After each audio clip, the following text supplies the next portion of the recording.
Entertaining. They pay me a little bit to talk, but the swagger, I give them for free. I want people to be afraid of how much they love me. Wisconsin's premier sports talk, The Dan Kasper Show. Yeah, baby. Now, get it on. The Dan Kasper Show is on air right now. What time is it? Dan. Here's your guy, Dan Kasper. So light 'em up.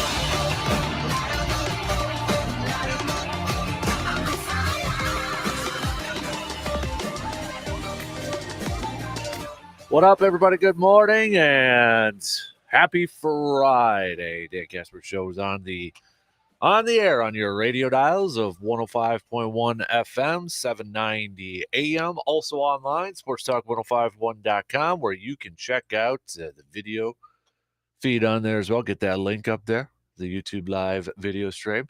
Google and Alexa home devices and the Sports Talk app. Hopefully you're all off to a fantastic start on this Friday, getting ready for the weekend.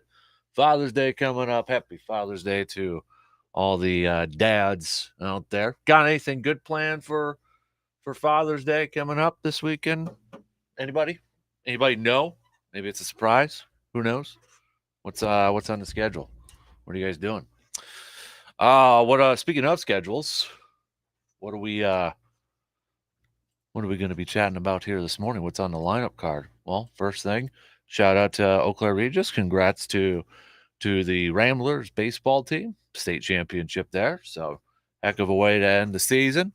We'll chat with Brandon, Mr. Brandon Berg, coming up in under an hour from now. But catch up on some stuff that he's covering and what's the plan for the summer. I know we got some CRBL action, some Legion baseball, and a lot of stuff still going on Express. I mean, first place Express. Had a double header yesterday, so still a lot going on right now here in the Valley. But Brewers, well, kind of felt like they were going to get the series win. Then fifth inning, eighth inning, Brewers fall 5-4 to the Mets. Drop the series against the Mets. Some defensive miscues towards the end of the game there for the Brewers. Ashby leaving the game early due to forearm tightness, they're calling it. So something to kind of keep an eye on there with Freddie Peralta still out. Brandon Woodruff is at least making some rehab starts. It sounds like possibly two. You do one at AAA and then maybe another one with the with Appleton. So hopefully he'll be back soon, but still another pitcher dinged up for the Brew Crew. Brewers striking out 15 times last night too, and 10 of the 15 coming from their 1 through 4 hitters. Yelich struck out 3, did get on base, 9-game hitting streak for him. Adames struck out twice. Tellez struck out twice. Luis Urias struck out 3 times. Everybody else at least struck out once. 15 total strikeouts. Brewers did have 11 team hits. Did have 11 total hits there, but still falling a little bit short there. Rowdy Tellez with a couple of defensive miscues after the game. Spoke about it after the game a little bit, saying I made the play. I never talking about his where was the first one? When he tried to throw to second for the force play, but the throw landed in the outfield, putting runners on first and third. Tellez saying I made the play, never second-guessed my decision. Could I have done better? Yeah. Should I have made an accurate throw? But I'll never say I should do anything different. That's a play I make 1,000 out of 1,000 times. I got lazy and I cost my team the win. That's something I have to roll with. When you play this game, you play 162, and you play as hard as you can. Then another play, ground ball to Tellez instead of holding Sterling Marte at third. He threw the ball to second to try for a double play, but Willie Adames couldn't get the runner at first, allowing Marte to score the go-ahead run. Tellez saying that's another play I wouldn't change either. I looked at Marte and he didn't run. I threw to second. Could we have gone to first instead? Yeah, taking a page out of the Brett Favre book. Throwing the questions out there and asking them. I do that too, though. Yeah, we probably could have, but we got the out. It's one of those things, too, I have to wear. When it's all said and done, that should have never been a play in the game anyway due to my error earlier in the inning. So Brewers now 2 games back from the Cardinals in the division. They now get set to face the Cincinnati Reds. Brewers visiting the Reds before they come back home for almost a week's worth of games there with those 4 games against the Cardinals and then the 3 against Toronto. But Eric Lauer is going to be getting the start tonight for the Brew Crew. The Summer of George continues with Jason Alexander getting the start on Saturday. And then Sunday, Adrian Hauser going to be getting the starts for the Brew Crew. All right, let's hear some predictions for this Cardinal series. What do you got? What do you got for me? What are you predicting? Brewers win it. Win 2. Sweep it. Lose. Get swept. What do you got for me? For what's worth, if you're doing a little scoreboard watching, Cardinals will be taking on the Boston Red Sox, visiting Boston before they go to Milwaukee over there. In case you're just kind of wondering, maybe is it too early to be doing that a little bit? I don't know, it's hard not to kind of at least pay attention, right? To see who's above you. So last night as well, the Warriors did it. Warriors in 6. Golden State champions again, 4th time in the last 8 years. And shout out to Surveyor. So if you were listening to the DA show a little bit earlier, they're talking about dynasties and that sort of thing. But Surveyor had texted in a question a little bit earlier that I think is a pretty darn good topic. Said, morning DK. So my buddy and I argued, and we need you to decide. Would you now put the Warriors as a top 5 dynasty in NBA history? I've got Jordan's Bulls, Duncan's Spurs, the Showtime Lakers, and the 80s Celtics, and then the Warriors, just knocking out the Kobe Lakers with Shaq. He doesn't believe the Warriors are top 5. Now, would you rank them differently, or would you throw a different team in there? I think one thing we do have, do we want to do some time frames? Because one that you might want to put in there might be the Celtics, the Bill Russell Celtics. 12 final appearances, 11 championships, late 50s into the 60s. Might want to put that one in there if we're or are we doing since 1980? If we want to do that. And you still got the Showtime Lakers and still got Larry Bird Celtics in there. Are we doing it? You answer that question, Surveyor, all right? You answer that question. If we're going throughout history, then I think you at least got to put the Bill Russell Celtics into that conversation. But what do you say for the rest of you? Now with 4 championships with the Golden State Warriors, and the thing is it that hard to believe that they won't win another one? If they keep that group together, Steph Curry still popping threes. You got Klay Thompson. Wouldn't be surprised if Golden State still makes moves to bring in some impact players. I mean, is it that far off to say that they probably will win? I mean, they might win another one. They might win another one. At least another one. What do you think? Warriors, do you put them in the top 5 or not? All right, hit me up. Yay or nay? Big thanks to Surveyor for that question earlier this morning. So, and then is Steph Curry now a top 10 player of all time, in your opinion? Who are the top 10 NBA players of all time? If you had to put out a list, does Steph go in there? You got Jordan. You got LeBron. Kareem. Put Magic in there. Do you put Bird in there? Do you put the big fundamental Duncan in there? Who all do you put in your top 10? Is Steph Curry in there right now? Now that he's got 4 championships and the one that's eluded him, finally an NBA Finals MVP that everybody has been, talking about there a little bit. What do you got? Oh, I should also mention too, the Brewers, they just announced this morning. So baseball, they've got, the City Connect unis. If you haven't seen them, you can look them up right now. They're online, but It looks a little shout out with the baby blues. It's got the yellow Brew Crew on the front chest. The hats, like the baby blue, and then the Bills, the dark blue. MKE on the front there. On the sleeves, it's got like a charcoal grill with some baseball laces on there for tailgating and that. I kind of like them.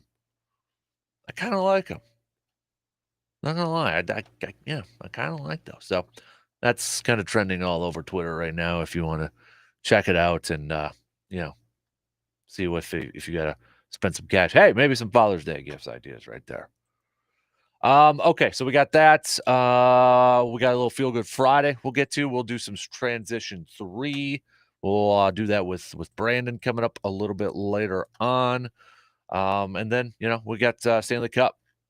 That's the last major sport to finish up their season right now. I should say the last one that's in a championship one right now. Unless you count College Baseball World Series, which you could too. But we'll take a look at Game 2 of the Stanley Cup final between Tampa and Colorado.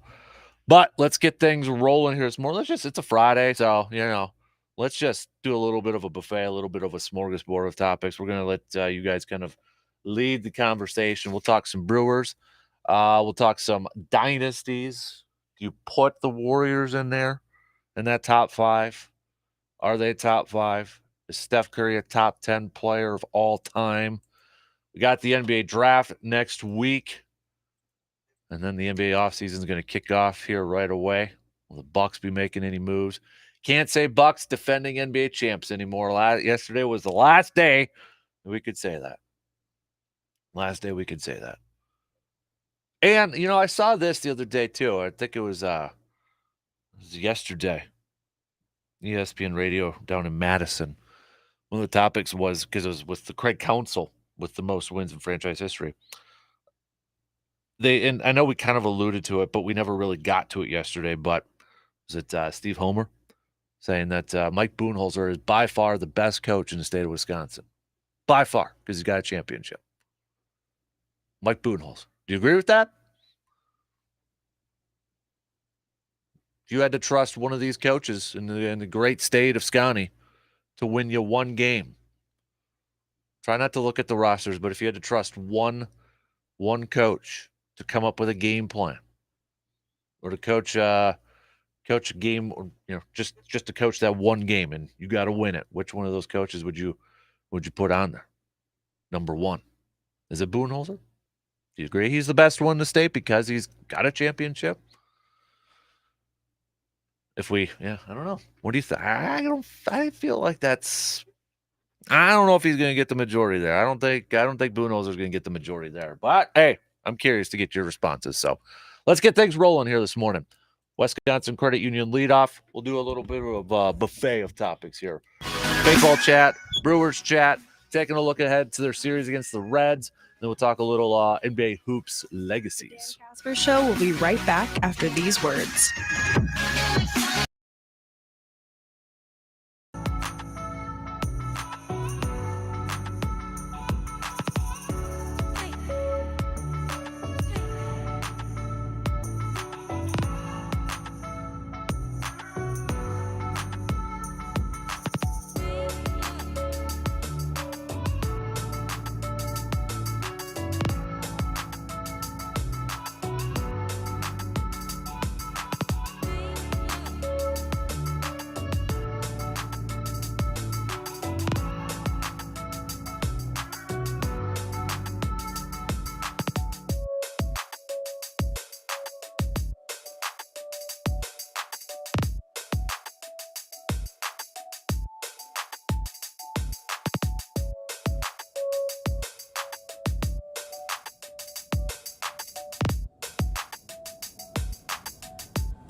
All right, let's jump right into it here. Got a few texts to catch up on. First thing, Steve from Eau Claire. Steve from Eau Claire, do you know anyone who needs a partner for the Casper Classic? I don't hit it long, but it's in the fairway. I'm an excellent chipper and an outstanding putter. I don't know, Steve, but that's why I just brought it up, so I'm going to throw it out there. What do you guys think? Should we do like a free agent list? You know, if we got like some singles out there, put together a free agent list. If we get any more like that, maybe we'll do that, okay? But throwing it out there. If anybody needs a partner out there, or maybe you're just kind of hesitant because you don't know better. Well, here you go. You got an excellent short game right here from Steve from Eau Claire, it sounds like. Excellent short game. So throwing it out. G-Man, you are on the job there, big boy. Attaboy. Surveyor. Nope, Kelly Sheffield. If one game, I want Kelly coaching, women's volleyball coach for the Badgers, or Mark Johnson. They both have the best track record in the state. I would agree. If you put the college level in there, you got to put those two coaches in there. What if we kept it to just the three pro ones? Bucks, Packers, Brewers. If we just kept it to those three, then who would you kind of put your trust in? You've got, and I think you could kind of, LaFleur, yeah, he's got Aaron Rodgers as an MVP. You got Mike Budenholzer. He's got Giannis. Craig might be a little bit different, but I know he does have an MVP, but Yelich isn't playing up to that level. He's got great pitching, though, too. But, what do you think? If we kept it to just the three pro ones, does it become more of an interesting debate discussion then? I think it kind of does, because I would agree with you, Surveyor, with Kelly Sheffield and Mark Johnson if we added the college levels on there. So back to that dynasty question too. So I found this article from Sporting News, which was just actually posted 6 hours ago, and they ranked the all-time NBA dynasties. So one note on the dynasty table: in order to take a seat, this is according to the writer, you need at least 3 championships. 3 championships, which means no bad boy Pistons, 3 straight finals trips and back-to-back titles, but you need 3 wins. No Kobe Bryant, Paul Gasol Lakers. No Miami Heat, or as they call it, Heatles, the LeBron and D. Wade and Chris Bosh one. They made 4 consecutive finals trips and won back-to-back titles in 12 and 13. So at number 8, he's got the writer, which the writers didn't want to give him credit, Gilbert McGregor. Number 8, the Minneapolis Lakers, 48 to 54, NBA championships 5 and 5 appearances. He's got the Spurs at 7, 98 to 2014, 6 appearances, 5 ships. Number 6 is the Kobe and Shaq Lakers, 4 appearances, 3 ships. Then at number 5, he's got the Boston Celtics, the Larry Bird era, 5 appearances, 3 championships. Then the Golden State Warriors, 6 final appearances, 4 championships. Boston Celtics, the Bill Russell Boston Celtics, 57 to 69, 12 appearances, 11 ships. Number 2 is the Showtime Lakers, 8 final appearances, 5 NBA champions. And then Jordan's Bulls, 6 appearances, 6 championships. I can't really argue a whole lot with that top 5, to be honest with you.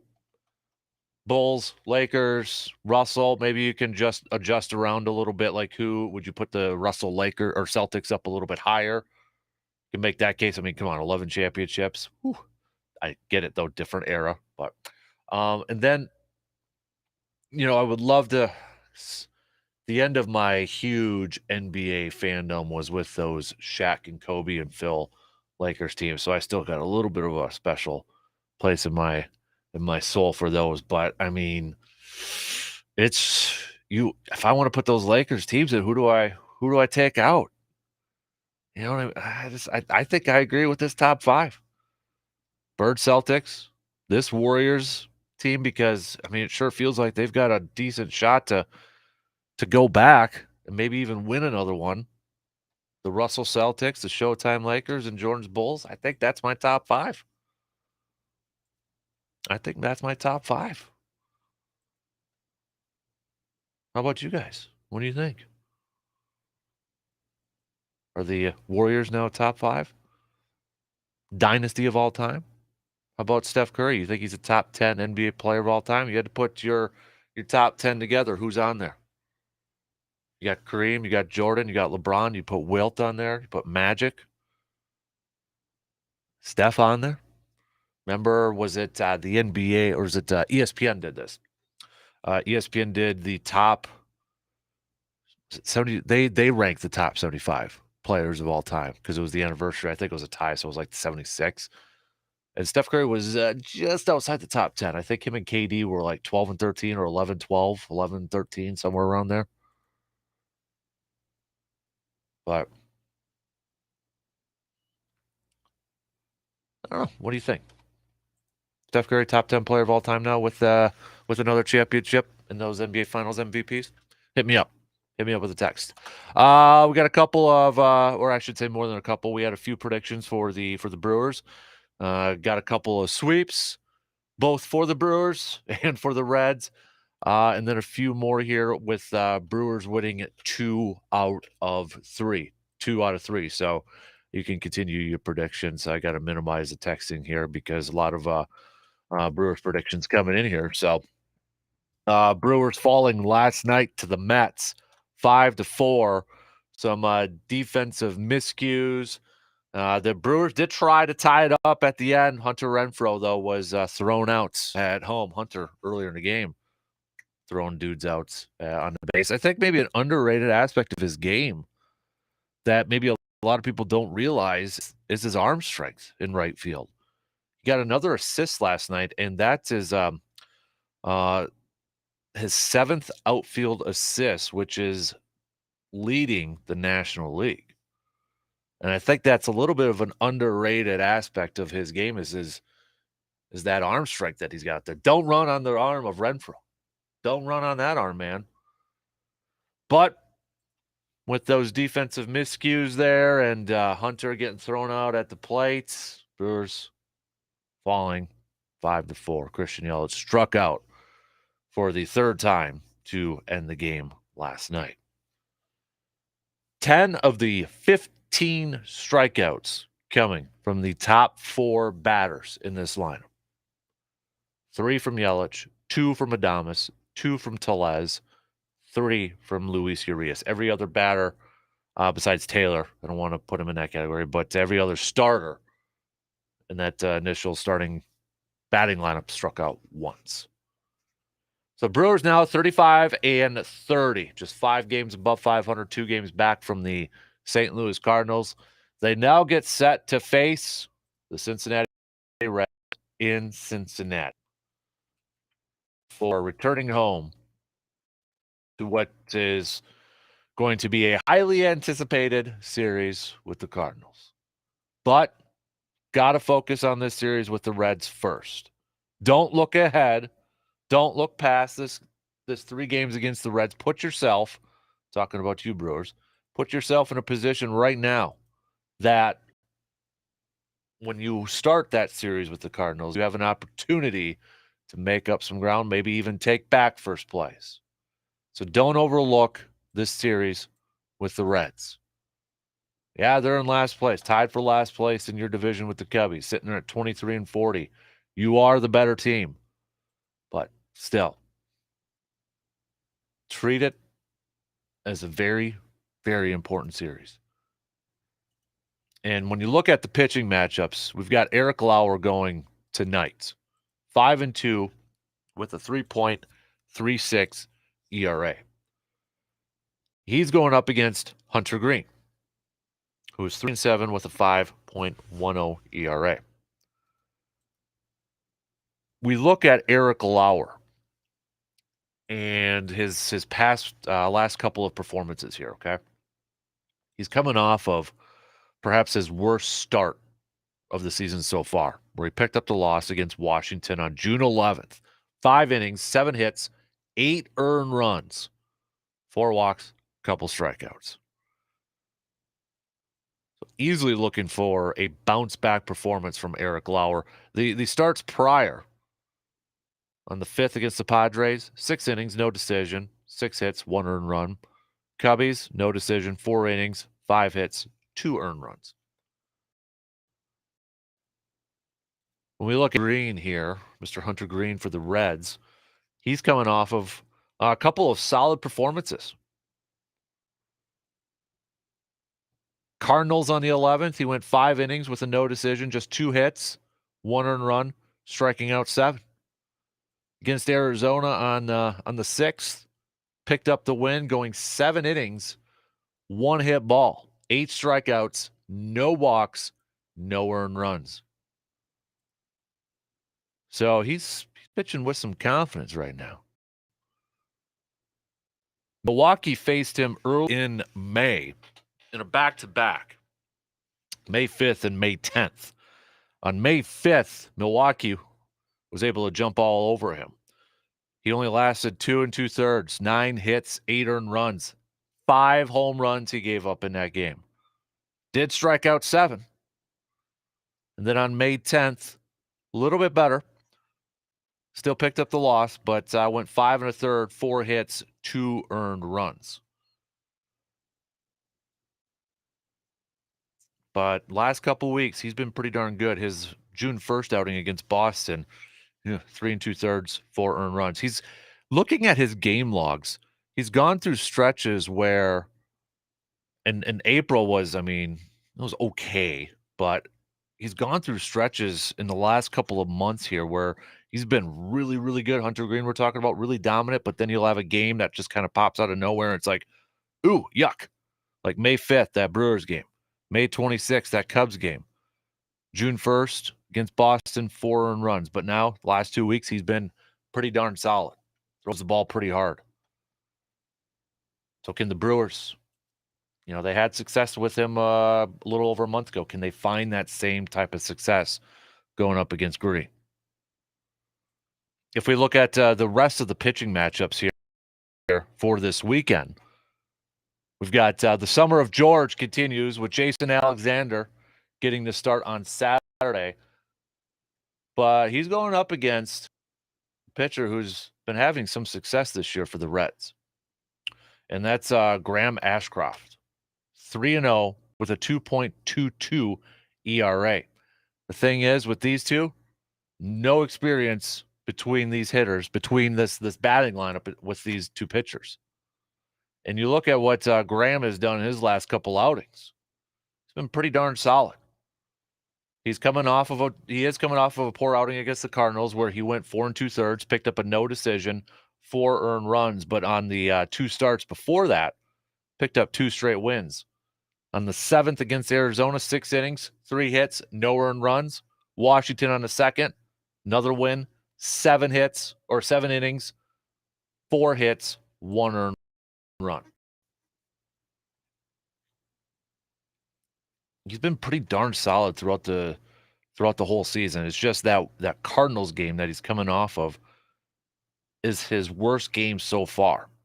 And in May, his first start on the 22nd, he went 4 1/3 and gave up 2 earned runs against Toronto, but then 6 1/3, no runs against the Giants, excuse me.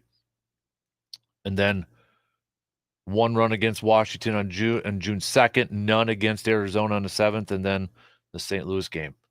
So he's been having a solid year. Brewers might have a little bit of their hands full on that start. And then on Sunday, we've got Adrian Hauser back on the mound, 3-7 with a 4.21 ERA so far this year. And he's going to be going up, or the Brewers are going to be going up against lefty Mike Minor, who's 1-2 with a 7.36 ERA so far. And there are some Brewers hitters who have had some experience against Minor, but not a whole lot of success. Hunter is in 11 at-bats, .091 batting average. Christian Yelich has the most at-bats against him, 15, but just 200. Andrew McCutchen, 7 at-bats, just a 143. And when we kind of look at what Minor has been doing, he's coming off of a win against Arizona on the 13th, where he went 6 1/3, gave up 4 earned runs, 8 hits. The 2 starts prior to that, both losses, Arizona and Washington, where he only went just about 4 innings each. One game was 3 earned runs, the other 5 earned runs. This seems like an opportunity here. I mean, these are, looking at Minor here, three games so far this year. He's been giving up some runs. This is an opportunity on Sunday, again, for this Brewers offense to put up some runs, to attack him, to attack early, be aggressive at the plate. There's no reason why this Brewers team can't win this series against the Reds. If you're going to be a darn playoff team, you got to beat teams like the Reds. You got to win series like this against the Reds. This is an opportunity for the Brewers to kind of, all right, reset, get some confidence going, play good baseball. Might be against an inferior opponent. Totally get that. But just from a mindset perspective, win this series, play good baseball, and then you're focused for that Cardinal series. Toronto after that, Tampa Bay after that. Let's finish this month of June on a strong note. And it starts tonight. You have to win this series against the Reds. No excuses. You have to win this series against the Reds. Put yourself in a position where you can either overtake or make up some really good ground against the Cardinals, because remember, they ain't playing the Cardinals in the month of July.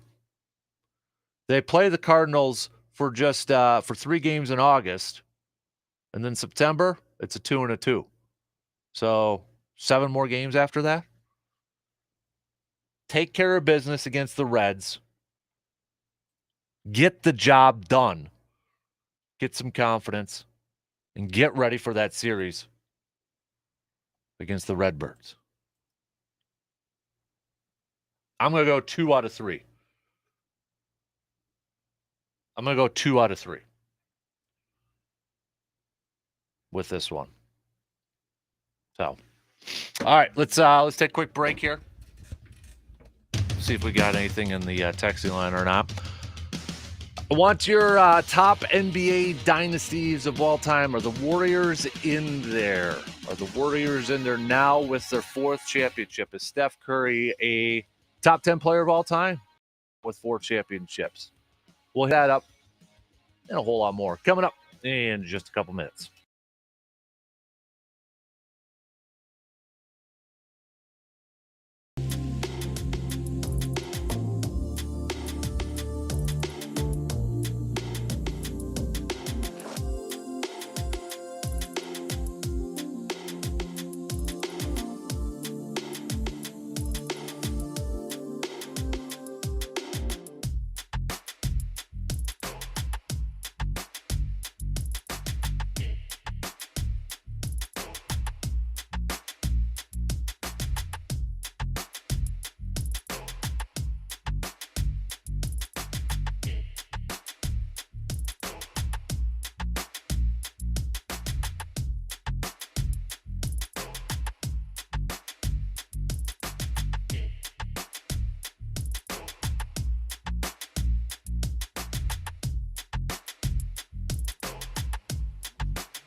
up to win some gas from our good friends over at River Country Co-op. Just head to our website, sportstalk1051.com. Click on the Nation tab. We'll be giving away some more on Monday morning, all right? Monday morning. So sign up right now for your chance to win $50 in fuel from River Country Co-op. Also, while you're there or on your favorite podcasting platform, you can check out the latest episode of the Man Cave podcast, all about bourbon. We did some bourbon taste testing yesterday. That got a little fun afterwards, so you can check that out. Big thanks to Phil and Mark from Hy-Vee. They were in yesterday. Did a little bourbon testing for Father's Day. So anybody looking for maybe some Father's Day gift ideas, a little bourbon on there. Yeah, did a little taste testing. I picked my favorite on there. So check it out on your favorite podcasting platforms. We got about 15 minutes to the top of the hour here this morning. Take a quick phone call from Mr. Seabaum. What's good, sir? What's on your mind this morning? Well, good morning, El Capitano. How are we this fine, sunny Friday? I'm doing good. Ready for the weekend, but doing good, sir. For the weekend. I hear that, my brother. I hear that. And I'm ready for a big series out of the Brewers. Before we touch on that, I was going to ask you a question. Did you see what happened with Mike McCarthy? Yeah, he got fined $100K for, was it physical or contact practices? Here's my question. I think it's kind of funny because it happened last year, too. Is it because it's two different paths? You know, is McCarthy trying to make his team tough? or is somebody on that team too soft and went to the NFL crying that the practices were too hard? You know, like, cause this never happened when he was with Green Bay, was it? Are you there? I think we lost. How do we lose reception with you, Seabaum? Seabaum! Oh, Lord. The heck, man. No, yeah, I was reading this a little bit. A year ago, McCarthy was fined $50,000, and the Cowboys fined $100,000 and had an OTA taken away this offseason for the same reason. And then again, second straight year, McCarthy this time fined $100,000, and the Cowboys were docked in organized team activity for 2023 for holding practices that were deemed too physical by the NFL. This time, the organization was not fined, unlike in 2021. I don't remember that ever happening with Green Bay, right? I don't remember that ever happening with Green Bay. Unless I'm blanking or something like that. So I don't know. But I don't know, Seabaum, if you're there, try to give us a call. All right, try to give us a call again. See if you had anything else on your mind there too. But yes, I did see that. That's kind of like the only NFL thing out there. Was it last year too? The Kyle Shanahan was fined $50,000, and the organization was $100,000. Jacksonville was fined $200,000, and Urban Meyer was fined $100,000 last year. So, all right. Yes, Surveyor, I did not put your Spurs on my top five. Well, in your top five, though, to be fair, Surveyor, I mean, you know, since you forgot about Russell Celtics, would you put Russell Celtics in your top five, and then who would you take out? Who would you take out? Would it be the Warriors then, because you had the Warriors in there? I'll give you a redo. If you want to put your top five in there. All right. We'll wait for Surveyor on there. But rest of you, I want your opinion on it. Also, anybody got anything planned for Father's Day? Kind of give us some ideas. Got anything good planned for Sunday, for the weekend? Going to do a little fishing? Going to do a little grilling out? Just going to chill out and relax and all that good stuff? Hit us up, all right?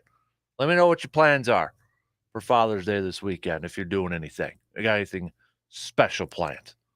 But, all right. More predictions for the Brewers coming in. 2 out of 3 is the big number here, which isn't too surprising here.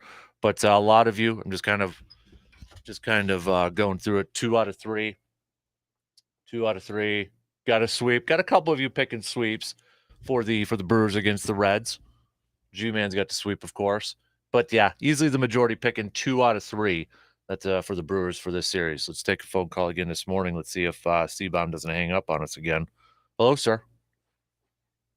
Hello, Mr. El Capitano. Hey, I did not. It's probably your fat thumbs again. Your fat thumbs again. Hit the mute button or something like that, and you couldn't talk.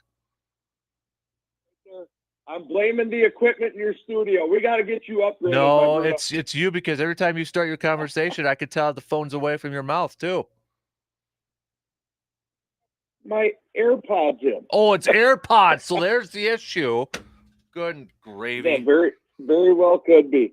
Hey, I'll tell you what. I like the optimism of 2 out of 3 for the Brewers this weekend. But my Lord, let's just win a series in the month of June, huh? I thought we had a shot last night. Well, if they win 2 out of 3, that's winning a series. Let's win a series. I mean, this is and you know, Cincinnati.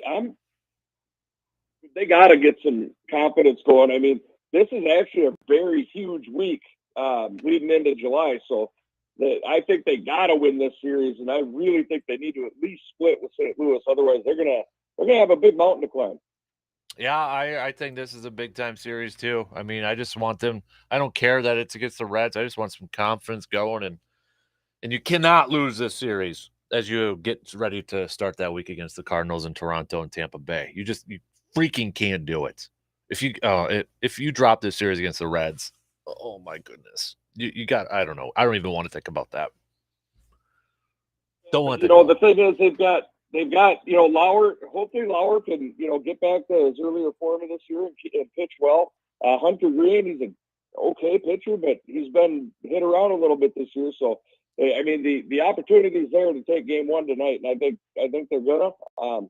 I think they can win this series, and I'd like to see a sweep. I mean, let's get some confidence into that series with St. Louis. That is going to be a big one. And like you said, they don't play them at all in July, which is really, really odd. Mm-hmm.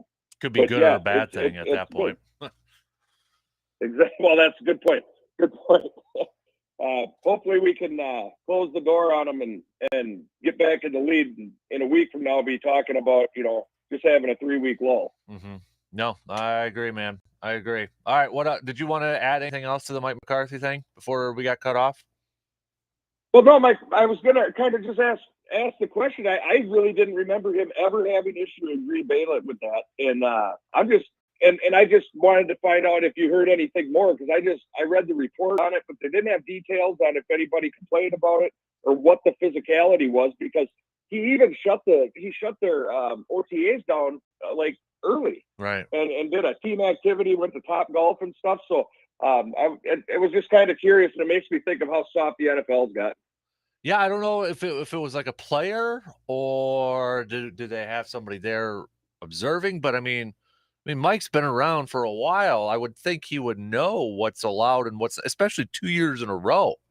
Maybe once in a while, maybe just once I can understand, but 2 years in a row, there's I don't know. There just seems to be something else about it, something else going on. And yeah, maybe he was just trying to push the limits. Maybe because he knows this is his final year that he's got to do something. So he's really trying to, make the team tough, as you said, or really trying to fire on all cylinders right away. I have no idea, but it is strange for a long-time head coach for 2 years in a row now to get flagged for the same exact thing.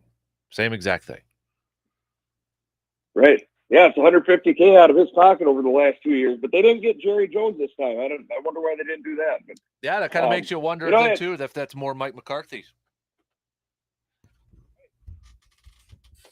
Yeah, it's an interesting topic, and it kind of and it got me thinking about the NFC East a little bit. And I don't mean to throw a curveball and start talking NFL and even non-Packers here, but I think they're going to have a hard time over. I think the Eagles might be the team to beat in that division. You're buying the Eagles this year? I'm buying the Eagles. Are you trying to suck up to Philly fan Dave, or what's going on here? Actually, no. I should tell you the bet I got with an Eagles fan, and I don't like it, because if the Packers don't beat their record, I have to have 4th and 26 tattooed on my leg. Oh, but why would you do that? Why would you do that? Dude, come on. Because he's got to tattoo Aaron Rodgers on him if Packers finish ahead of the Eagles. Man. Man, holy moly! I would never be able to do a bet like that. You think I'm going to hold up to that if I lose? You better. You just put it on the air, so you better now. I mean, yeah, but you and your J.J. Watt Packer jersey stuff, and then now this. Oh, I am not the smartest when it comes to this type of stuff, but it makes things more interesting, Dan. Yeah, apparently it does. I was trying to think of like for when we do our fantasy football league for listeners, what the losing team has to do, and I kind of keep going back to like they got to get their car wrapped with the winning team's name and like saying I suck at fantasy football and like congrats to the winner or something like that for a few months on their car. Get it completely wrapped. That would be good. Mm-hmm. That would be good. That reminds me of a bet I had with a Bears fan one year, and Bears fans and their hope that they're so funny at the beginning of the year. It's kind of cute, but he had bet that the Packers would finish behind them, and he ended up from the day in the season that the Packers could not be beat by the Bears, he had to drive around with a huge G Packers magnet on his driver's door until opening day of the following season, and he did it. Nice. This might make a good topic. Yeah. What's the worst bet that you ever made? Or what was the worst? What's the worst bet you ever? Or what was the worst like pay up from a bet that you had to do? Might be a good one. Oh, that's really good. I'd have to think of that because I've had to make some stupid pay-ups. But yeah, that'd be a good one. I'm sure there's a lot of these listeners that have done a lot of weird things that would be funny to talk about. Mm-hmm. That might even, that's a good one. All right, everybody, that could text be something in on a podcast, Bourbon Dan. Ooh, that's a good one there too. That's a good one. I like that. All right, dude. Hey, happy Father's Day, man. Hope you had a good happy weekend. Father's Day to you too. I hope you and Hutsy have something planned fun for Sunday. I think we're gonna do a little fishing tomorrow. Then we'll see what goes on Sunday. So, nice. Yeah. All right. Is he liking fishing? He does. Yes, he does. Gets a well little done, Dad. overanxious. Get him in the outdoors. Yep, exactly. All right, dude. Have a good weekend, bud. We'll chat soon. Thanks for having me, Daniel. You got it. There you go. There's C-Bomb hopping off. Got Morgan, perfect time, and I could hear the clobbering of feet in the hallway. Oh, it's true. I am not a delicate stepper, I will say. No. It sounds like I heard a buffalo every time I'm trying to move about the hallways. Yep. So, yeah, I own that. The other thing I'm really bad at? Well, the other? I know, add it to the list. The more I try to be quiet, like if someone's sleeping, the louder I am. For sure, all of the metal pans in the house are tumbling down in a pile. Like, there's just no way. I'm very bad at deliberately trying to be quiet. And I own that. Well, at least you own it. You got some Father's Day plans? We might do a little fishing tomorrow. Yeah? Kind of go to the land or something like that. So it made me think about this. Now, Hutsy, your little guy, spend some time with them. It's Father's Day. What do you have for pets in his future? Because all kids want a pet. Well, he's a dog kid. No hamsters, guinea pigs, anything like that? We asked him about that. No, he's all about dogs. So we got Cardo and that right now, but that's until he hears about this. We're gonna go to Hungary. So guinea pigs. And Hutsy loves basketball. He does have goldfish too, but yeah. There's a new world record set by a guinea pig, a Hungarian guinea pig named Molly. She can slam dunk in a tiny basketball hoop, Kasper, and she set the record arguably to become one of the greatest guinea pigs to ever play the game. Wait. Greatest guinea pigs that keep records of this? They do. And now I think Hutsy's got the challenge accepted. He can get his own little guinea pig because I don't think the goldfish are coming through for him. They keep records of guinea pigs in basketball. Well, what? Because hamsters would be ridiculous. Well, right? Jeez. So now there's something for him to set his sights on. Get the little guy a pet. Well, they got a league or something? He can slam dunk. Good Lord. What is it? Like Air Bud or Air Guinea now? Yeah. Because I'm telling you, okay. Because he's a basketball fan. He is. Which huge. Yeah. Then you probably, you and Mom should start saving up the LeBron James triple Logoman trading cards. They're talking record setting for that. What do you think of that? You ain't getting that. Well, what are you going to put down? Last year, what was it? The Honus Wagner, 6,600,000. That they're thinking this might surpass that. LeBron, is it a rookie or something? Or the bidding card featured game-used patches from each of the NBA teams that James has played for. Currently at 1,800,000, and that's on Golden Auctions. But they say it could set a record for the most expensive card ever sold. Jeez. Made me think, because isn't LeBron Hutsy's guy? Oh, yeah. Yeah, he likes him. Yeah, big time. Do you see this surpassing the Wagner card? I can't. No? I'm going to say no. I'm going to say no on that one. Okay, so if you had to set the winning bid, what would you suspect it would fall at? Put it in today's dollars. Think about basketball fans. If you think it's going to fall short of the record bid, which is that Honus Wagner for $6.6 million. So 6. Where are you going to put the LeBron? I'll put the LeBron. I'm going to say 2.5. That's where it's going to end? Yep, 2.5. Okay. Yep. We'll follow it and see then. And I'll be completely wrong. So, but it just takes one, or actually, it takes two people to go back and forth. Oh yeah, two people that really, really want it. Yep. Two Space Jam fans like yourself. Maybe we should get Hutsy involved in the auctioneer. Fly like an eagle. Eau Claire. W286CK Eau Claire. Sports Talk 105.1, 790 AM. Sports Talk 105.1 with the very latest local news. Oh, we know a death investigation is underway in Eau Claire with 715 newsroom coverage. John DeMaster brings us the latest details about a call that came in yesterday to authorities. The sheriff's office says they got a call about 11 yesterday morning from somebody that found a body in a ditch on Mallard Road near Clear Creek. Deputies say the public is not in danger as the death appears to be an isolated incident. I'm John DeMaster. If you heard fire sirens last night, it was likely crews headed to respond to 104 Illinois Street. Reports of a structure fire there on the second floor of a residential group home. So far, no injuries reported, but they are saying it was about $10,000 in damage. Looking at some other headlines, very rarely does construction end ahead of schedule, but we shift to the orange and County T, and the bridge project is finished a little ahead of time. Wisconsin DOT Secretary Craig Thompson, Barron County officials celebrating the completion of the bridge. It began in early April of this year, an entirely new bridge now located north of U.S. Highway 8 near Barron. The original bridge over the Vermilion River was built in 1965 and had been nearing the end of its usefulness. Well, headed to campus if you're looking for a new area of study, or if you have a student in your life wondering what you want to do when you grow up. Well, there's a new option. Beginning in fall of 2023 at UW Eau Claire, students can earn a Bachelor of Business Administration, specifically in business communication. Now, that's a first of its kind, not just here in the UW system, but kind of unique across the union, as students seeking this particular major will take part in some internships and community-based work that's applicable to the, quote, real world. And when it comes to the real world, plenty of people doing real work, and that includes guys like G-Man. Hey, it's your day, buddy. Global Garbage Man Day. It's a day dedicated to celebrating those who keep our communities clean. You can celebrate their efforts by thanking your garbage men and women, and by giving them a hand loading items if you have an unusually large amount of garbage. National Garbage Man Day was founded in 2011, then became a global celebration shortly thereafter, and then it was dubbed Global Garbage Man Day. I'm Mark Mayfield. And you know what? I better take it a little bit easy on Casper this week, and it is Father's Day, so I hope you and your little guy get out and enjoy some time together. And if you have any big projects, you can tell him to call Auntie Morgan. And by giving them a hand loading items if you have an unusually large amount of garbage. For Sports Talk 105.1. I'm Morgan McCarthy. Happy Father's Day to all the dads this weekend. Today will be just a great day to get out and enjoy the outdoors, as we'll feature plenty of sunshine for today. Winds will be fairly gentle, and temperatures making the climb to the upper 70s and low 80s. Going into tonight, we'll maintain clear conditions as our temperatures dip to the mid 50s. Still plenty of sunshine to start tomorrow, with temperatures eventually climbing to the low 80s once again. Otherwise, cranking up the heat for Father's Day as we climb to the upper 80s on Sunday. I'm Sky 113 meteorologist Mike Dandria.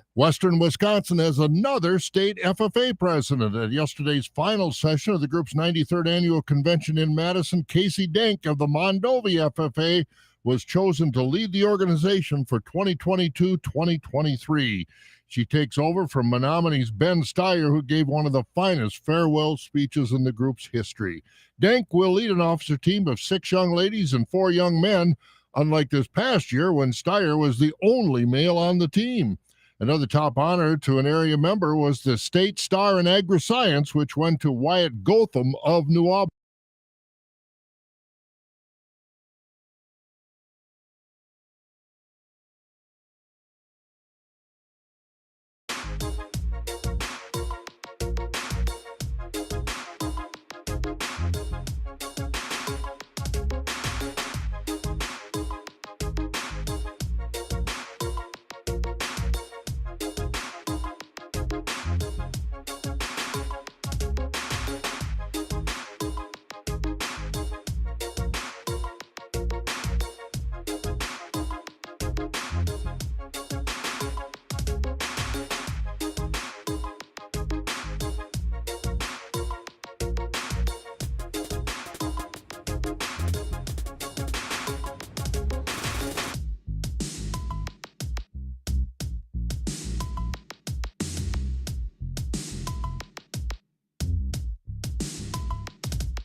Right now, appreciate you tuning in wherever you're tuning in and however you're tuning in before the weekend is upon us.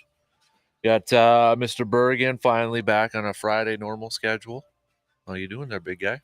Doing good? we're jumping right in. We're jumping right in. I No inside the training. okay, room that's why. Okay, yeah, I'm. Doc is out of town. Uh, Enjoying the weather, probably. I'm sure. I'm doing all right. Yeah, all right there, big boy. So, I don't know if you were listening to us right before, but we were talking like Seabaum had made a note about a bet he made with a Philly fan, Philadelphia Eagles fan.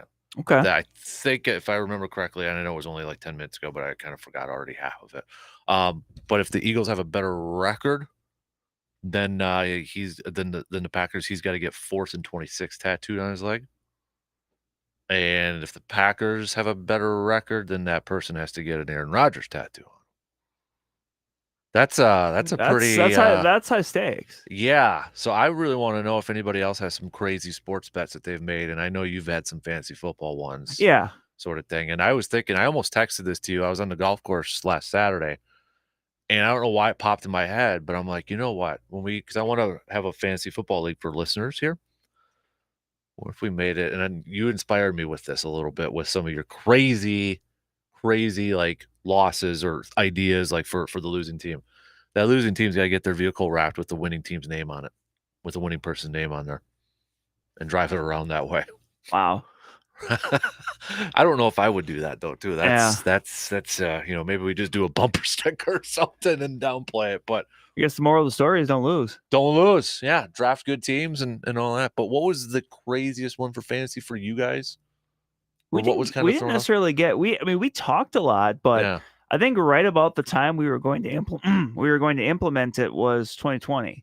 Okay. Because there were two personal favorites because we were brainstorming this for a while, which would be more of the, last place punishment kind of stuff. I mean, we weren't going to go like the tattoo route, but we were going to, I think the one we had decided on, but then it just wasn't possible with the way the world was at the time was that the person that finished last would have to retake the ACTs. That's right. And the other members of the league would be in the parking lot, like pre-gaming and cheering them on. See, that's what I want to do. And we're all roughly the same age, so we're low to mid 30s. Right. So you have a low to mid 30s person like in there with a bunch of high school kids, like you're gonna feel like a dork anyway. But yeah. That was one. The one I really liked that I don't know, it didn't seem to get as much steam as I want is that the person that finishes last has to enter a parade in their hometown on like a float. And like the float just says like fantasy football loser, and they just have to wave to people. Okay, that's kind of similar to the. I like the that car one. wrap Yeah, one. I like that one. Yeah. Okay. Yeah, bigger city you're from, and the bigger the parade, you would think. But also smaller might be. Yeah, in my case, it would be like entering the Thorpe June Dairy Days parade and just. Yeah. But you know what? I don't take last, so I don't have to worry about it. Ooh, yet. Yeah. Yet. Man, I'm trying to think if Medford even. I know they used to have a Halloween one. I don't know if they even do it. Yeah, doesn't Medford have like a town parade, festival or something? Well, that'd be weird. Homecoming, it's. Oh, homecoming. That's like that's like a high school thing. It would be like, doesn't every town have like a little festival? I mean, they got the fair, but they don't do a parade unless they change that. I don't know. It's been years. But yeah, that's what I thought of in regards to like Thorpe and Stanley and still has theirs as far as I know. Interesting.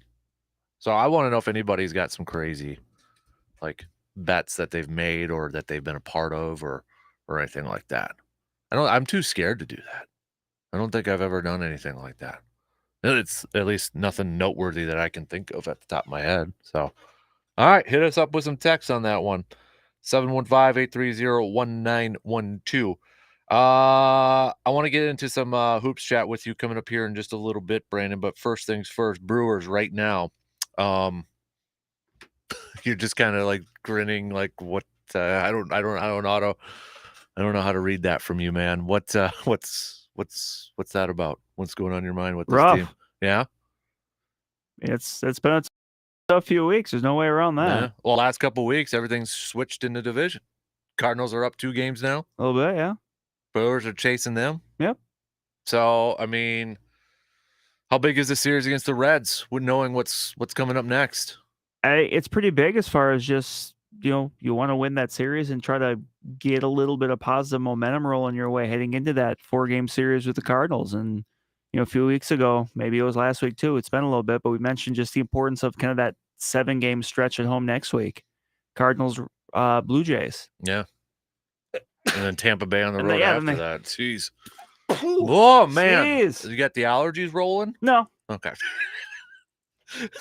just a random morning sneeze. But yeah, and I mean at this point you just got to you got to figure things out. I mean, good teams kind of are able to put things together to find ways to get wins, and when teams are struggling, they don't. That's kind of the case of the Brewers right now. I mean, they, when look at the game they won in the Mets series was a game where they scored 10 runs and they gave up 2, and then they turn around and it was last night it was a situation where you gave up an unearned run in the 8th inning, and then you have an opportunity in the 9th and you can't come through. It's just good teams. Good teams or teams that are playing well find different ways to win, and bad teams find ways to lose. Yeah, and right now they had 11 hits last night, but Yeah. they also struck out 15 and they times. scored all their runs in 1 inning. Yeah, it was 10 of the 15 strikeouts all coming from the top 4 hitters. Not what you're looking for. Not ideal. No, not ideal. Not what you're looking for. But I hate to say it, but it's still June. So Yeah. I mean, there's time. And but- that's part of it too, because I mean, you look back at the Nationals in 2019. They were struggling for a lot of the year. The Braves last year. So it's not like it's unheard of that a team that wasn't comfortably in first place in June or July has won. I mean, even the Brewers team in 2018, that was a game from the World Series, went on a big run late in the year. But at some point you want to start to have some things to feel good about. Right. Yeah. I know it's a couple days now, but back to 2015 to where he's at now.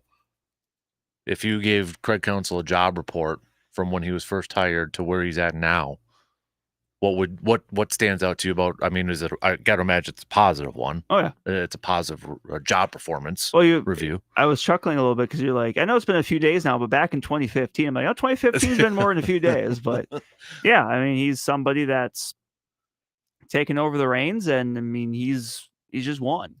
I mean, 2015 he took over after the year that had been going on.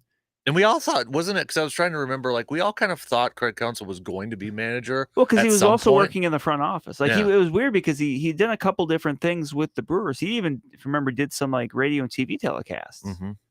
And ultimately, he was like I think he was like an special assistant to the special advisor. Something like that. He had some role in the Brewers front office. So he made that jump without really much managerial experience, but with a ton of real world playing experience. Yeah. And he was able to kind of get up to speed with, 2015, 2016, when 2015 was when kind of the end of when they realized, okay, we got to kind of retool here. And then 2016 was the start of that. And then, from 2016 on, I bring this up often. Since the start of the 2017 season, the Brewers have played one game that hasn't mattered.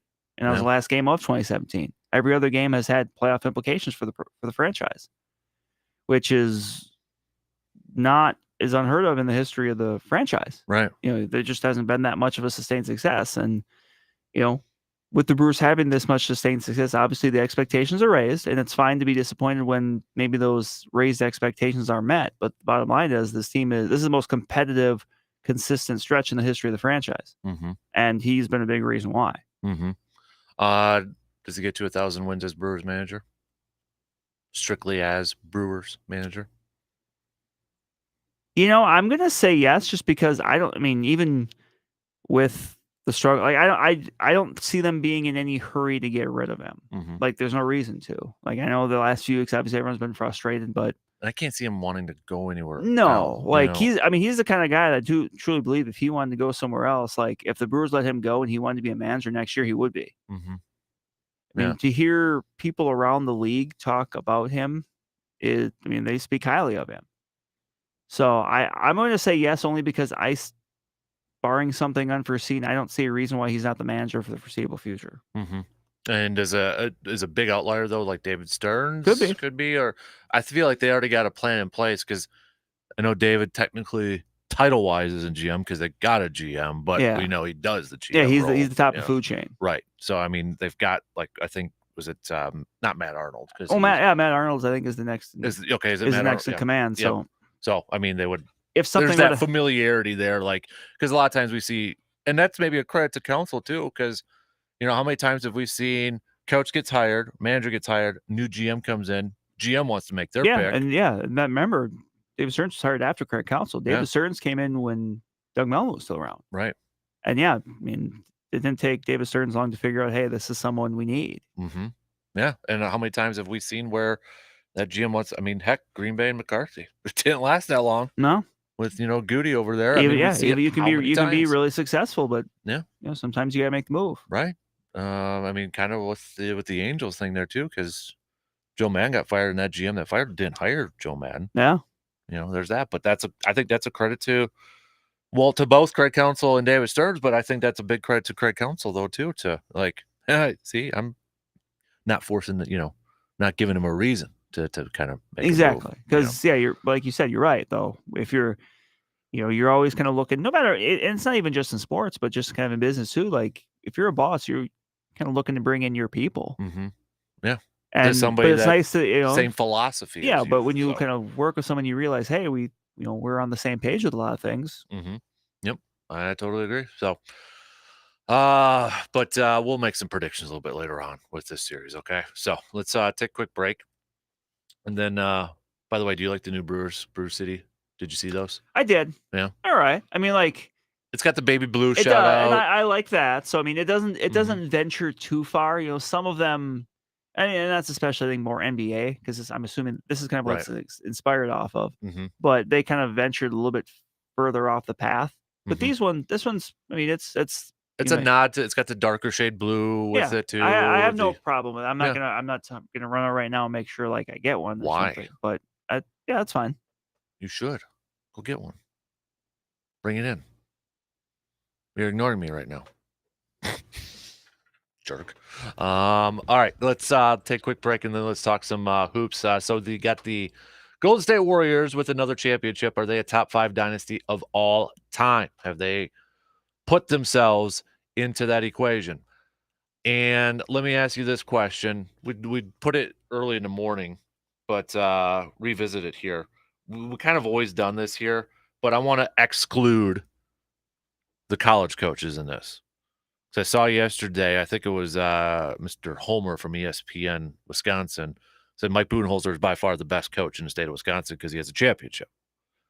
So let's take away the Badgers, you know, just I want to look at the 3 pro ones because I think a lot of like Surveyor, I would agree with Surveyor. Well, you got Mark Johnson, you know, who's won some. You've got, you know, volleyball.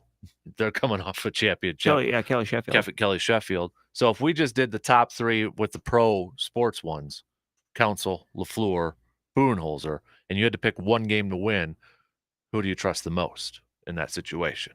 Because each of them have had opportunities to do it, and well, one did. Budenholzer's got a championship, but I feel like a lot of people would give more credit to a Giannis in that situation and that sort of stuff. But we'll hit that up coming up here as well too. So get your picks in by 01912. We got a quick break, and then just in a couple minutes we'll hit up some hoops chats and pick your. That's our transition 3, by the way, since it's 3 coaches right there. Put them in order, or pick the one. However you want to do it. It's up to you. It's Friday. We're doing whatever the heck we want. All right, quick break. We'll be back. You're listening to the Dan.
in the last 8 years or so. So are they now a top dynasty of all time? This is a credit to Surveyor Sam, who texted earlier, a couple hours ago already. Him and his buddy were having a debate about the top 5 dynasties in basketball history, NBA history. And are the Warriors now in there? You've got the Bulls of Jordan.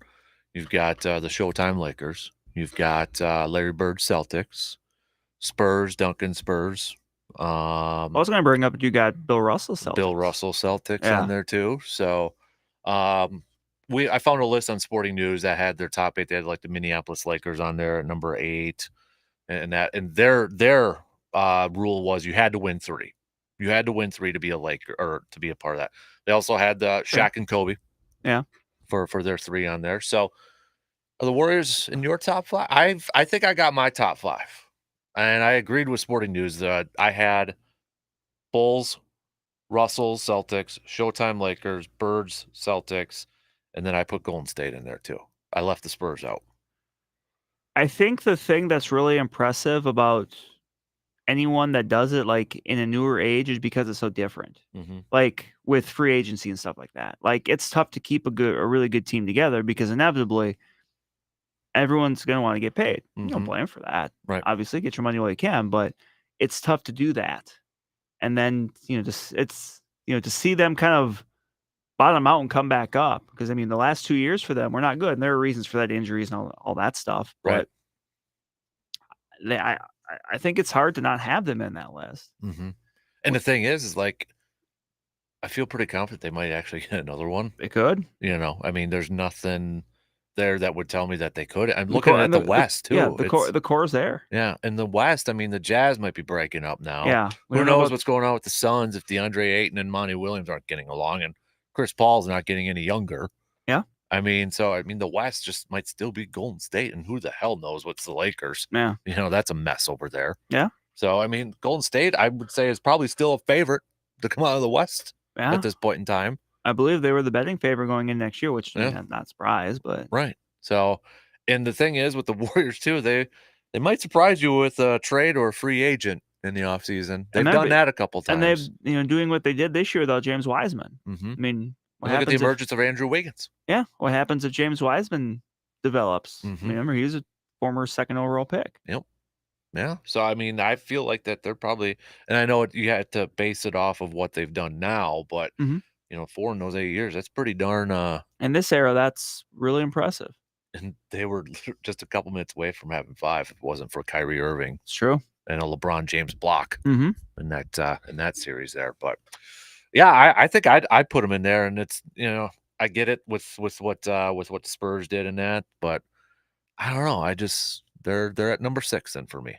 I would love to put Kobe and Shaq in because that was like the last of my diehard NBA fandom. But I mean, numbers don't lie. 4 trips, 3 in a row. I get that. But I also look at they beat the Pacers and the Nets twice. I mean, and those Nets teams were what? Jason Kidd, Richard Jefferson. Do they have like Kenyon Martin, Dikembe Mutombo on those teams? No, that was Jason Collins and then Todd McCullough or whatever. Gotcha. Okay. Yeah, Dikembe was on the 76ers. Yeah, because I remember he was on there in 01. They beat they beat the 76ers in one of their finals. Yeah, too. okay. I didn't think it was the Nets twice for the Lakers. Yeah, but yeah. You're right. My bad. So okay. But it was, I think the 76ers one probably would have been their best competition. And really, it should have been the Bucks. Yeah. That's all right. I can still be bitter about that. The Bucks won a championship last year, and it's been 21 years, but I can still be a little bitter about that. Last year or yesterday was the last day you could say Bucks defending NBA champions. Yeah. So just, I made sure I said that a few more times yesterday. Good. Because I mean, they got a good shot to do it again. Yeah, if they're healthy, they're still set up. I mean, obviously it's going to depend on, how do you build around what you have. But what you have is a core that we've seen can do it. So right. Yep. No doubt about it. So now with another championship, is Steph Curry a top 10 player of all time? I think so. Yeah. Who would you put on your list? I've got MJ, LeBron, Kareem, Bill Russell, Wilt, Magic, Bird. And then it gets interesting there. I was gonna say once, I think after that, you can make a case in there. Yeah. Because who else would you kind of put in there? I mean, you could go, if you want to go old, do you put, it's hard to not play favorites. Like Shaq was one of my I was favorite gonna players of say, all yeah. time, but would I put him as top 10? I mean, he was one of the most dominant Yeah, he players was of all time. dominant and influential. Right. But yeah. But do you put him, would I want to, I would love to put him, Kobe. You put Kobe in the top 10? I think you got a case for that. Tim Duncan, you Yeah. put him in the top 10. Karl Malone, do you put him in the top 10? I would definitely put Curry over Malone. Yeah. Although, I mean, second all-time leading scorer. This is true. This is what ESPN had at the beginning of the year. If you remember, because of the 75th anniversary. Okay. So the NBA didn't rank them, but ESPN ranked the 7. So I get technically 76 because there was a tie for the That's 7. right. There's a tie there. So their number 1 was Jordan. Their number 2 was LeBron. 3 was Kareem. 4 was Magic. 5 was Wilt. 6 Bill Russell. 7 Larry Bird. So those were the 7 we mentioned. Yeah. 8 is Tim Duncan. 9 is the Big O, Oscar Robertson. Number 10, Kobe. And then number 11 is Shaq. 12 is Kevin Durant. 13, The Dream. 14, Dr. J. 15, Moses Malone. 16, Steph Curry. So, does Steph Curry vault up 6 spots after this championship? Some of the guys that were directly in front of him, I think you can. Mm-hmm. I think the interesting one now is KD. Yeah. KD at 12, which to me is a little bit high. That was a little ambitious. I mean, great player, and I wouldn't take anything away. Yeah, but I mean, do you take, okay, if we put him in the top 10, who do you take out? Kobe or Steph Curry? I think I'd still take Kobe just a just a little bit. I got to take Kobe a little bit. Big O, and I know it's a Bucks player, but do you take the Big O out? Do you take the big fundamental Tim Duncan out? Yeah. If we put him in there, who do you take out? Tough question.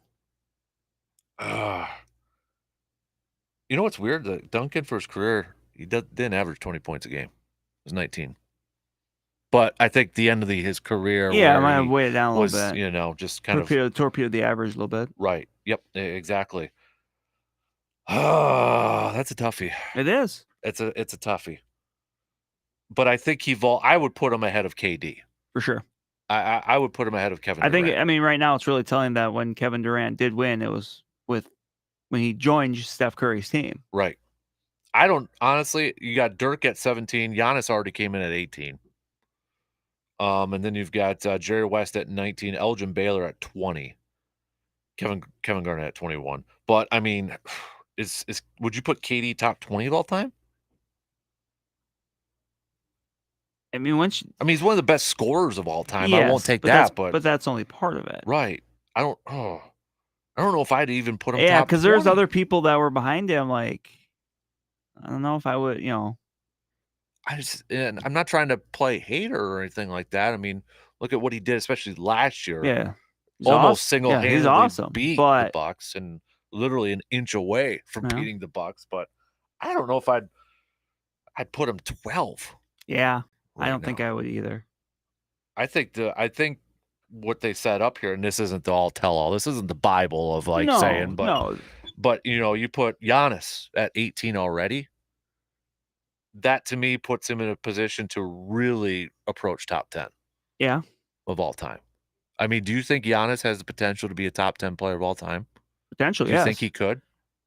I think the two biggest things are, number one, is to stay healthy. Mm-hmm. And number two, it's going to be team success. Yeah. Because if he's healthy, he's going to put up numbers. Right. And it's when you pair the numbers with the team success that it's going to really open the eyes. Giannis is 27 years old. He'll be 28 in December. Still fairly young compared to the guys who are still currently on this list. Mm-hmm. I'm talking to Steph Curry's, Kevin Durant, because Giannis is the third, if we look at active players, third one on there with Steph Curry and and Kevin Durant. Kevin Durant will be 34 in September. So I think it's there. I think it absolutely is there that Giannis could crack. Could we be seeing Giannis as a top 10 NBA player of all time? Yeah. I think we could. I think it's possible. And, you're like, okay, then back to the question. Who do you take out of there? Yeah. I mean, Maybe it's Big O. I mean, might be. because, Giannis, the thing because that, they're not the same, but in some way they're similar in that they won a championship right? and known for, I mean, just piling up numbers. Obviously, they went about going defensive player of the year going about it awards different and- ways. But I Mhm. mean, Big O was it prior to Russell Westbrook? He was the last guy to average a triple double. Right. So I mean, he obviously tremendous versatile player that in all phases. Mm-hmm. Yeah. Right now, though, would you take Giannis above Steph Curry and Kevin Durant for if you were starting a team for 1 year? You only had to play 1 year. I would, Yeah. but I'm also a little bit biased. Right. So, like, if you had to win this year, this coming year, you get to pick KD, Steph Curry, and Giannis between those three, and then you build around those three. But those are like your three, let's say, captains or whatever. Yeah. Your top three there. Or let's put LeBron in there too, I guess. I mean, I would still, I mean, LeBron. I would not take. Yeah, I would still be honest because LeBron. I mean, I should say Giannis is before because LeBron's still active. So 4. Yeah, good point. Yeah, my bad. But already forgetting about LeBron. So. Jeez. 4th on there. I thought I was missing somebody, but Yeah. I was only that guy, number 2 on the list. I think I'd take Giannis. I think I would too. And it might be homerism. Sure. But I mean, at the same time, But it's like it's not like. But I don't think it's a bad pick. Like it's one thing to be a homer, but it's another thing I think to lean into your guy when they're really good. It's not like you have that list and it's Drew Holiday, and no disrespect to Drew, but obviously those other players are better. Right. I mean, you're comparing apples to apples, and it's a matter of just saying, well, I prefer Granny Smith over Red Delicious. Mm-hmm. They're both apples. It's just right. Interesting, but I think I think he's got a hell of an opportunity to climb to that top 10 if we're using that as a basis, as like, okay, this is the top 10 players of all time. What about Steve Kerr? He's got 4 championships now as a coach. I was gonna say I don't think he's on that list for a player. He's got 9 total rings now. He's got the combination going here. Mm-hmm. I mean, dude, heck, I mean, one more. Well, he's got one more. Either that or he's got to lop off a finger. yeah. But legacy as a coach now, because he's 1 away from tying Popovich and Pat Riley with 5. Mm-hmm. He stands alone at 4 right now. I don't think he'll catch Phil with the rings and that. No, I don't. But no. I guess never say never at this point. Yeah, but I mean, is Steve Kerr approaching top 5 NBA coach of all time? You got Phil, you got Auerbach. Would you put Popovich and Riley on there? Who else would, and then, maybe go back a little old school with, I mean, we could go through, I mean, I think they did top 10 as part of this too. And he was on there. So was Doc Rivers was on there, which was a little questionable. So was Eric Spoelstra too. But I mean, is Steve Kerr a top 5 NBA coach of all time? Not yet, but could be soon. Mm-hmm. I mean, it's a little bit tougher with him because you don't have the full picture, right? Which I guess technically you don't with Popovich, but I think at this point people kind of assume. I think we kind of know what his legacy. Yeah, and I think right now people kind of know that Popovich is not gonna. You'd be surprised if he won another championship. I mean, right now the Spurs just aren't in that spot. Right. You got. I'm just trying to think of some other coaches that maybe some people. Chuck Daly, if you go with the Pistons and the Bad Boy Pistons. He won a couple championships over there. Obviously, was the coach of the '92 Dream Team. That might have been the best team of all time in any sport there. And when you have an assistant named Coach K, that was I think an under overlooked aspect of that team too. And then you had PJ Carlesimo on there too. But I'm looking at Larry Brown. I mean, you got a lot of NBA coaches that have a boatload of like regular season wins, but maybe only like 1 or 2 championships.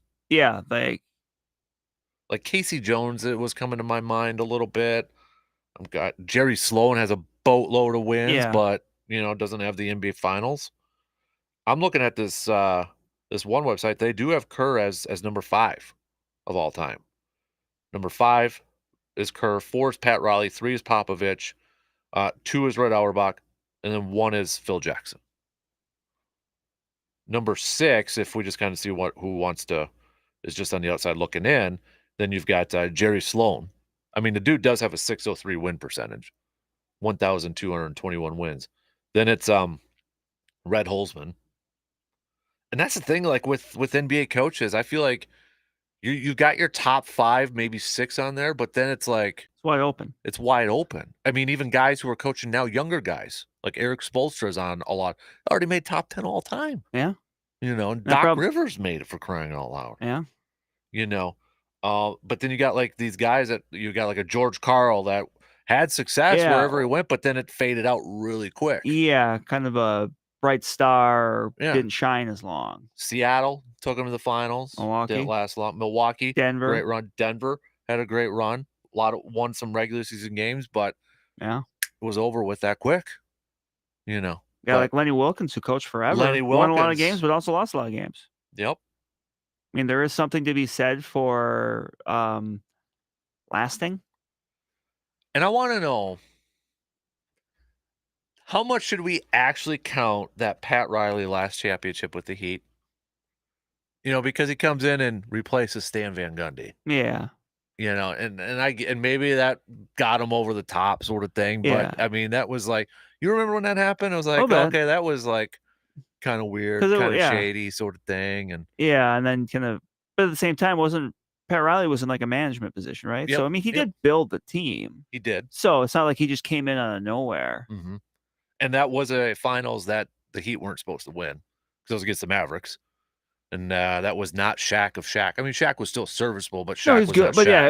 It was not peak Shaq. That was the Dwayne Wade coming out party. Yes, in that it was. It was not late 90s, early 2000s Shaq. Right. And then Gary Payton wasn't Gary Payton either, but still, it was that when they had White Chocolate and Gary Payton, didn't they, on that team? Jason Williams? Did they? I might have to double check that. White Chocolate, Jason Williams on there, and Gary Payton. When I was out in California a few years ago, I went to a brewery in the town we were staying at, and they had a beer called White Chocolate Stout. And I asked him, I go, is that named after Jason Williams? They're like, absolutely. Was it really? Yes, it was. He was with Miami Heat from 05 to 08. Wow. I didn't realize he was there that long. Mm-hmm. So championship season. Wow.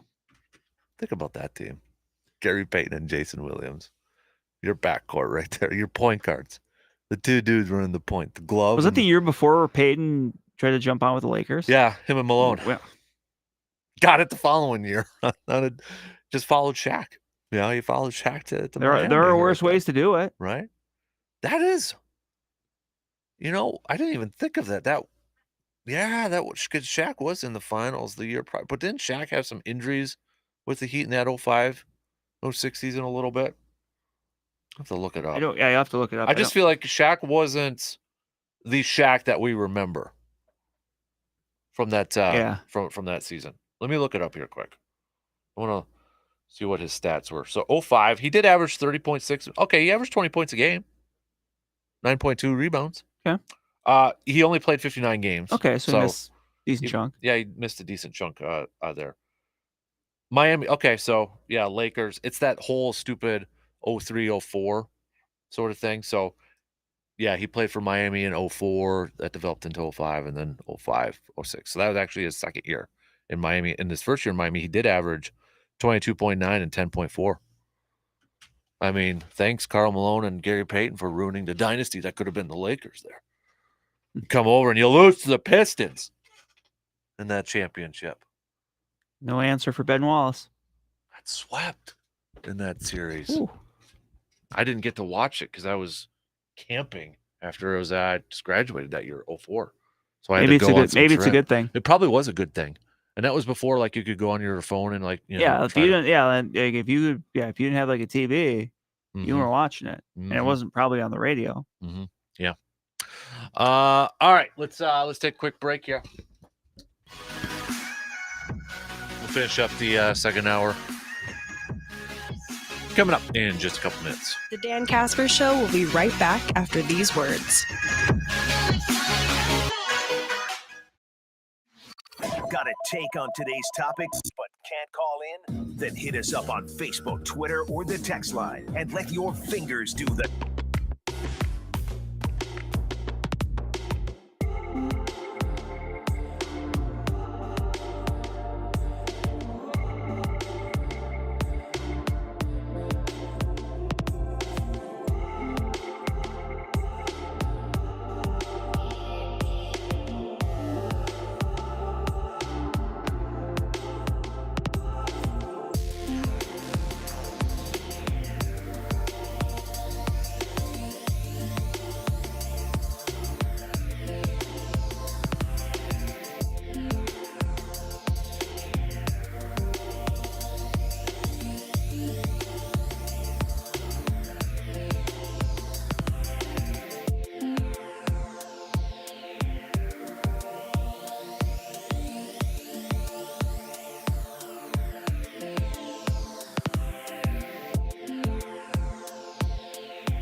before we finish up the second hour.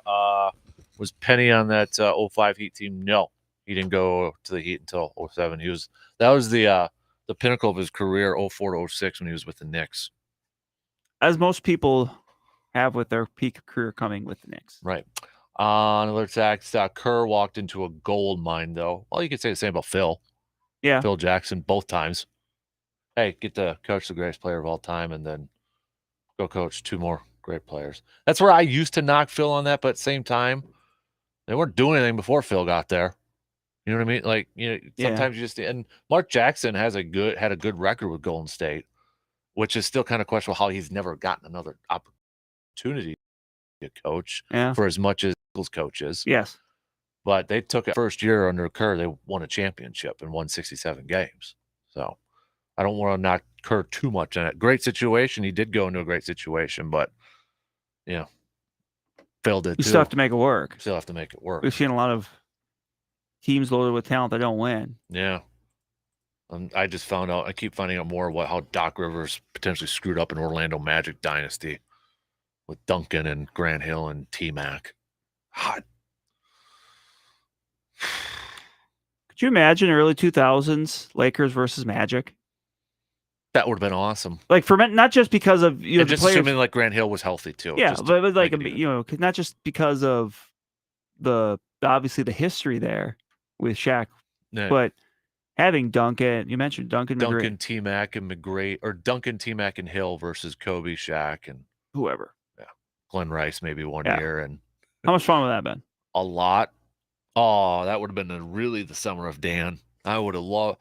I mean, I was so geeked up about those Orlando. I bought Slam magazines because they had Orlando predicted as the 1 seed and going, and I'm like, oh, here we go. I mean, veterans minimum contracts to Patrick Ewing and Sean Kemp, for crying out loud. Come on, we were gonna do this. My guy Daryl Armstrong was just rising, the Energizer Bunny, and no, Doc Rivers ruined it. I really thought Duncan was coming. I think everybody kind of thought, like, this is actually going to happen. There's a big what if. What if Duncan would have gone to Orlando? Would he have won as many championships as he did with the Spurs? Who knows? He would have had T-Mac, though. Well, if he does, how do we view Doc Rivers? It's another good what if.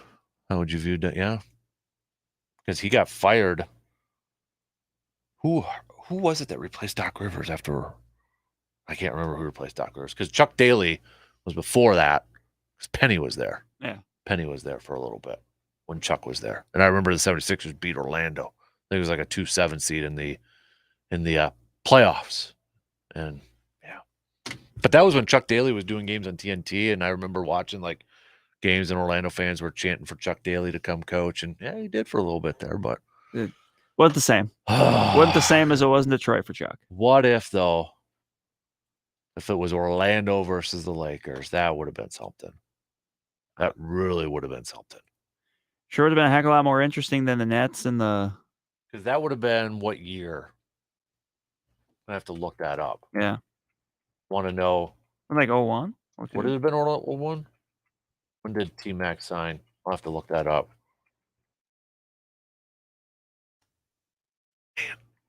And then I found out too, I was reading a little bit the other day, like Grant Hill almost got traded for Kobe Bryant. Tracy McGrady, first year in Orlando was 2000, 2001. Oh, then so that's boom right there. Man, 2000 Orlando Magic. We got that was right. Michael Doliak, Pat Garrity was on there. I mean, come on. 2002, 2003, Tracy McGrady averaged 32 points a game. He was a dude. Money on. Yeah, I mean, maybe Bo Outlaw. How do I forget about Bo Outlaw, number 45, with the goggles on there? All defense. But yeah, that was a draft. They also had Michael Doliak coming in. He was a center from Utah. Who was that? Was it Harpring? Matt Harpring. Matt Harpring over there too. So he's from Florida, I think, right? No, Mike Miller was from Florida. Yeah. And they had Mike Miller there too. He was a rookie that year. And he developed into whatever. Good player. Yeah, solid 3-point shooter over there too. But man, what could have been? All right, we're gonna do our transition 3 just past 8:00. If you had to pick between these three Wisconsin pro coaches to win you one game, who do you trust the most? You going with? No, let's do it right now. You going with Budenholzer? You going with LaFleur? Or are you going with Craig Counsell? I think I'm going with Counsell. I kind of thought you would. And, they each bring different things. Obviously, Budenholzer was only one of the three that's got a championship as a coach. He did that last year. But I do, and obviously that carries some significant weight. But I'm also thinking about the Boston series and the kind of the stubbornness when it came to their defense to just continually allow wide open threes. Yeah. And that's something like that's something that Budenholzer also did it like kind of earlier on too, where it was just kind of like, well, that's just what we do. It's like, well, sometimes you have to be able to tweak what you do. Mm-hmm. So, would you say it's just a little bit different for a baseball manager compared to like I think it's almost a little bit different between these three because it is. It's a tough comparison because what you do is calls plays on offense. You factor that in. Yep. I mean, Budenholzer will make directions and all that in the sideline, but baseball, you're just kind of managing and you're kind of and then you're really relying on the players. Yeah. So it is different. It's very different because you could one example of LaFleur where you may not trust him is like decision making 2-point Tampa Bay or going for it on Tampa Bay. You know, you can look at that. We also factor in play calling. Yep. But then like Craig Counsell, leave a guy in, don't leave a guy in, do bunt sort of thing. And and with the case of the last few years, Budenholzer's had Giannis, LaFleur's had Rodgers. I mean, it's a little bit easier for Craig Counsell with some of the pitching he's had, but being able to have an MVP in Yelich. Well, for 2018, 2019 anyway. Right, yeah. The last couple years, it's been trying to kind of grind out success with offenses that don't really have a superstar, at least not a person playing at a superstar level. Right. Which is not easy. This one's tough. It's tough. Like it's I will openly acknowledge it's very tough. I mean, there's different reasons. You can make a very good case for all three for different ways.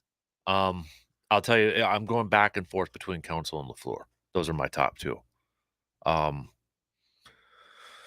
I think I might go, and that's the thing too, is like, with LaFleur, he doesn't call the plays on defense, but I think I might go Counsell just a little bit. Those would be like, to me, it's very close between those two. Yeah. What if we did it to GMs though? Goody, John Horst, David Stearns. That's another really good one. Yeah. Because I think the thing that you have to give credit to Stearns for is there's no salary cap in his sport, and yet he's still very successful. He kind of has to operate under a salary cap, though. But that's what I mean. Like he does, but others don't. Like Right. it's not an even playing field in that way. Gotcha. I see what you're saying. Yep. Okay. But I mean, you also have to give a lot of credit to Goody because I mean, look at the infusion of young talent the last 2, 3, 4, under him. Like that, you absolutely can't ignore that. Like the teams the Packers have had in general have been good enough. Like it's not like they're super overachieving. Right. Horst, the big thing I give credit for Horst is that if he made a mistake, he tries to correct it right away. And I mean the big move was the Drew Holiday move. Yeah. Because I mean he already had Giannis, he already had Middleton. He signed Eric Bledsoe to a huge deal. And then he realized, hey, this isn't working. Yep. How do we fix this? Or even and the Drew Holiday move was the move that got him over the top. Right. And then what was the other, like some of his, was it not this past season, the year prior, like DJ Augustine or something? Like they've tried, but you're right. They've tried. And if it doesn't work, you're right. They're not afraid to say, hey, we made a mistake. Let's move on. Because they know they've got to surround Giannis. That's the only way to keep him there and to win and all that. So that's the thing is like Horst came in and everybody's like, because they had this assistant. I think he's a general manager in Utah now, but they brought in this assistant, Zanet or John. Yeah, I know who you're talking. Yeah. They brought him in. And it was like, okay, that's the GM in waiting. And then Hammond goes to Orlando. It's like, okay, you just promote it. But then they go to this director of basketball operations. Everybody's like, well, what the heck? What's going on? And by Giannis, but no, I got to give him credit. The guy you has give him done a lot of credit. Tremendous. He built a champion. Yeah. So this one's really tough for me. It is. And as we've seen, look, it's one thing when you have the superstar, but it's another thing to put people around. I think that's the biggest thing for a general manager. If you guys superstar, how do you build around? What's your role players? The job of building around with role players. Because we've seen a ton of superstars that have had that have been super great, but they've never been able to kind of get that championship. And at the same time, how much do you fault the GM if a team can't get over the hump because they built the team, they've got the players in position, but if they're, like I'm kind of Green Bay, for instance, do you fault Goody for Green Bay not beating Tampa Bay or what happened with San Francisco last year? Is that Goody's fault or is that the coaching and the players? Yeah. There's that other side to it too. But you know what? It's good to be a Wisconsin fan because we're having those. I think this one, I would go Stearns because of the point I made before about how he's operating under a less level playing field. I think I'm slightly over there too. I'd go Stearns, but you can make a case for all of them easily. Yes. WAYY Eau Claire.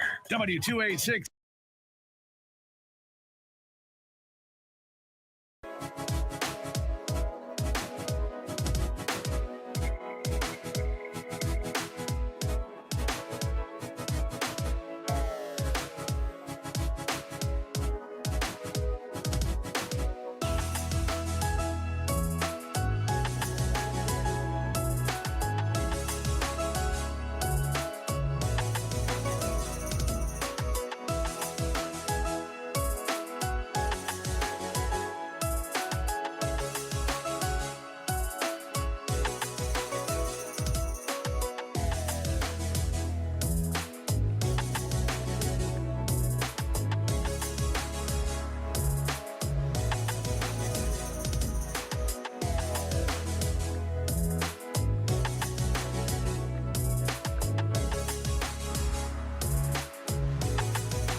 we're heading off for the weekend. Appreciate you tuning in, however you're tuning in, and wherever you are tuning in on this Friday morning of June 17th.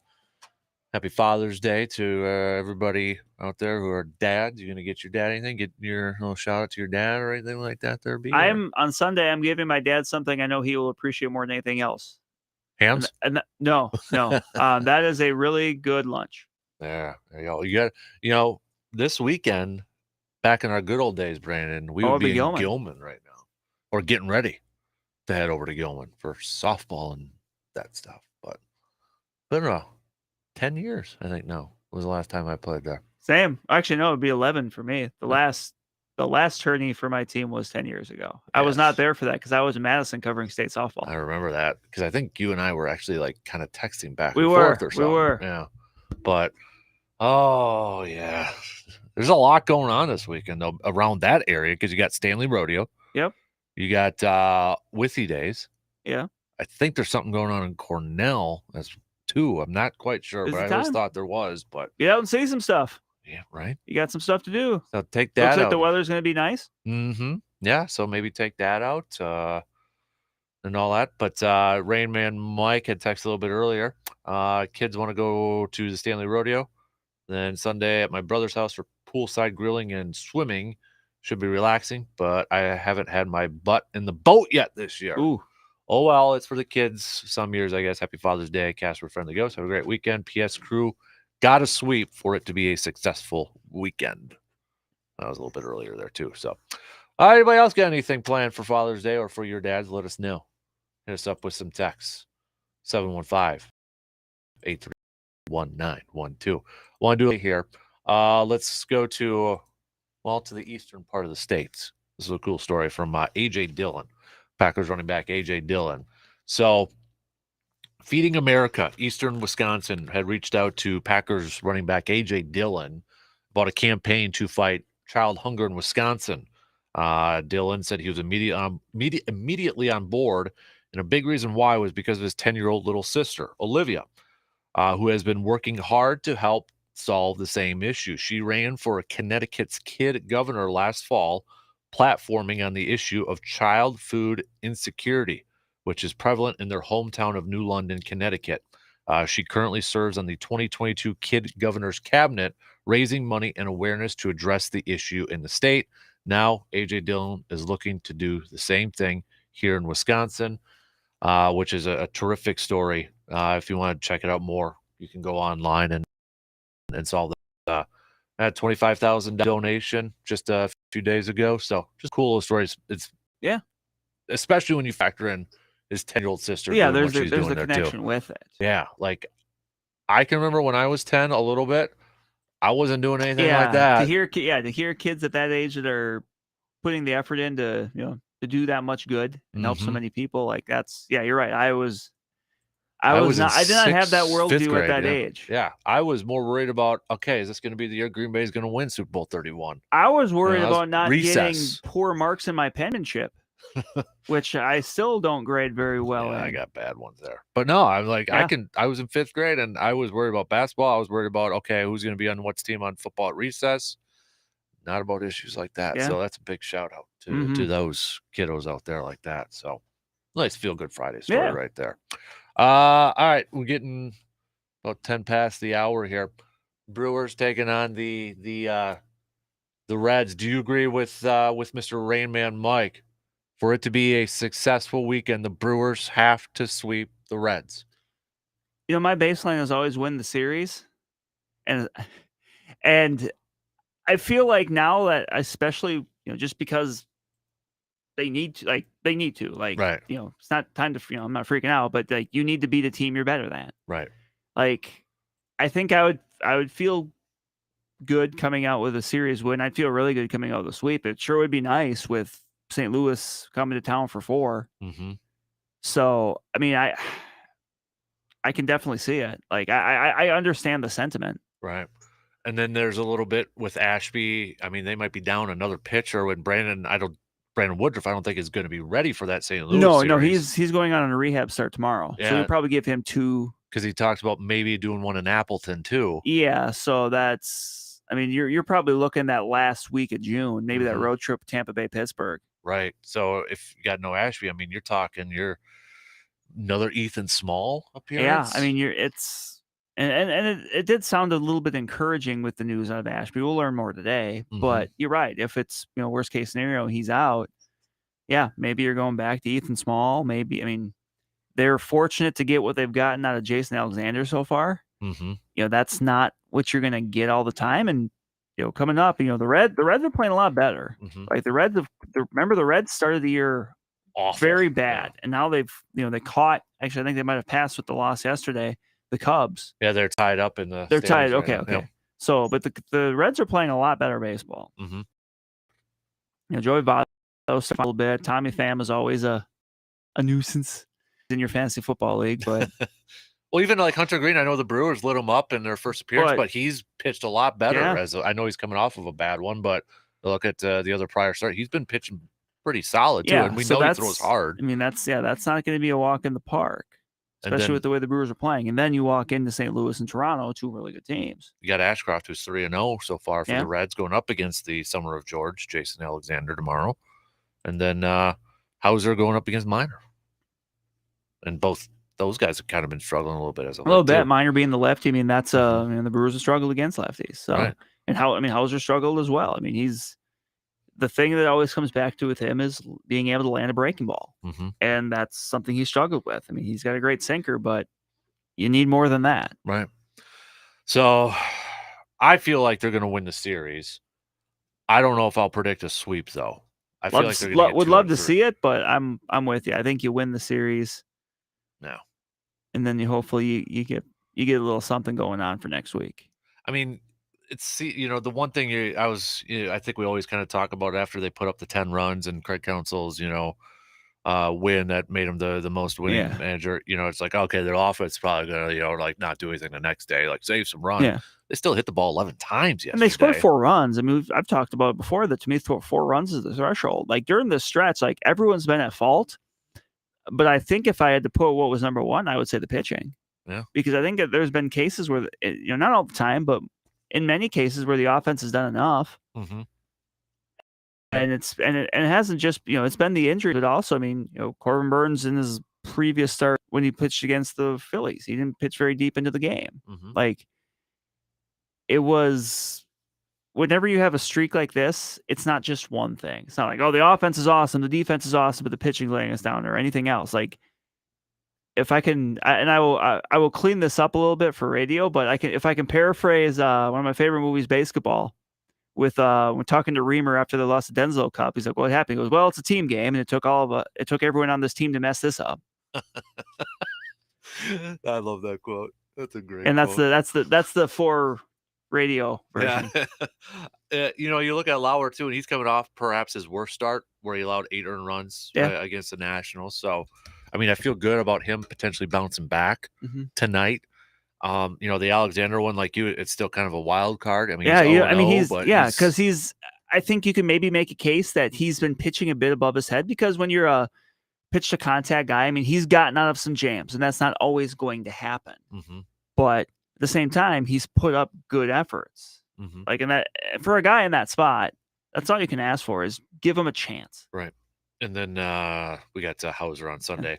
But you know what? It's going now with the Brewers. I'm sure you kind of saw it yesterday on Twitter from I think it was John Hyman, New York Post. I had seen that. Yeah. It's being brought back up. Josh Hader. Oh, the rumblings. If the Brewers continue to slide, as they said, will the Brewers trade Josh Hader? But the kind of said it's kind of a pipe dream. Yeah. He admitted like, hey, they would have to really tank, like be under 500. The Cardinals have run off and hid.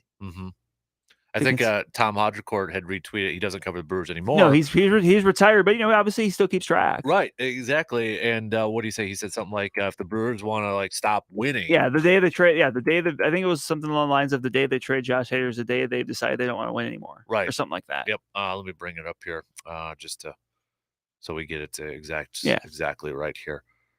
The day the Brewers trade Josh Hader is the day they grow tired of winning. He is one of a kind. So, and I'd agree with that. Yep. I would agree with that. Yeah. But it's going to be there. That's always going to be over there unless Brewers, I guess, sign him to a con. I mean, Yeah. even that, I think trade talks will still be surrounding. Yeah, I think it's just one of those things you're always going to hear about. Mm-hmm. Yep. And Josh Hader's still on paternal leave too. Yep. So, okay, we'll get back some more baseball talk here in just a little bit. We're looking for what is the stupidest sports bet that you have ever made in your life, or the most ridiculous, or the most fun one. It could be like fantasy sports. It can be like an actual, like, we were talking like C-Bomb's going to get a tattoo apparently if the Eagles outperform the Packers this year. I don't have the gonads to do anything like that, for crying out loud. But what are some other ridiculous ones out there? If anybody's got any good stories they want to share, hey, send them on over. Yeah, I'm trying to think, but I don't know if I have any offhand. Yeah, I'm too chicken for that. Yeah. I'll admit it.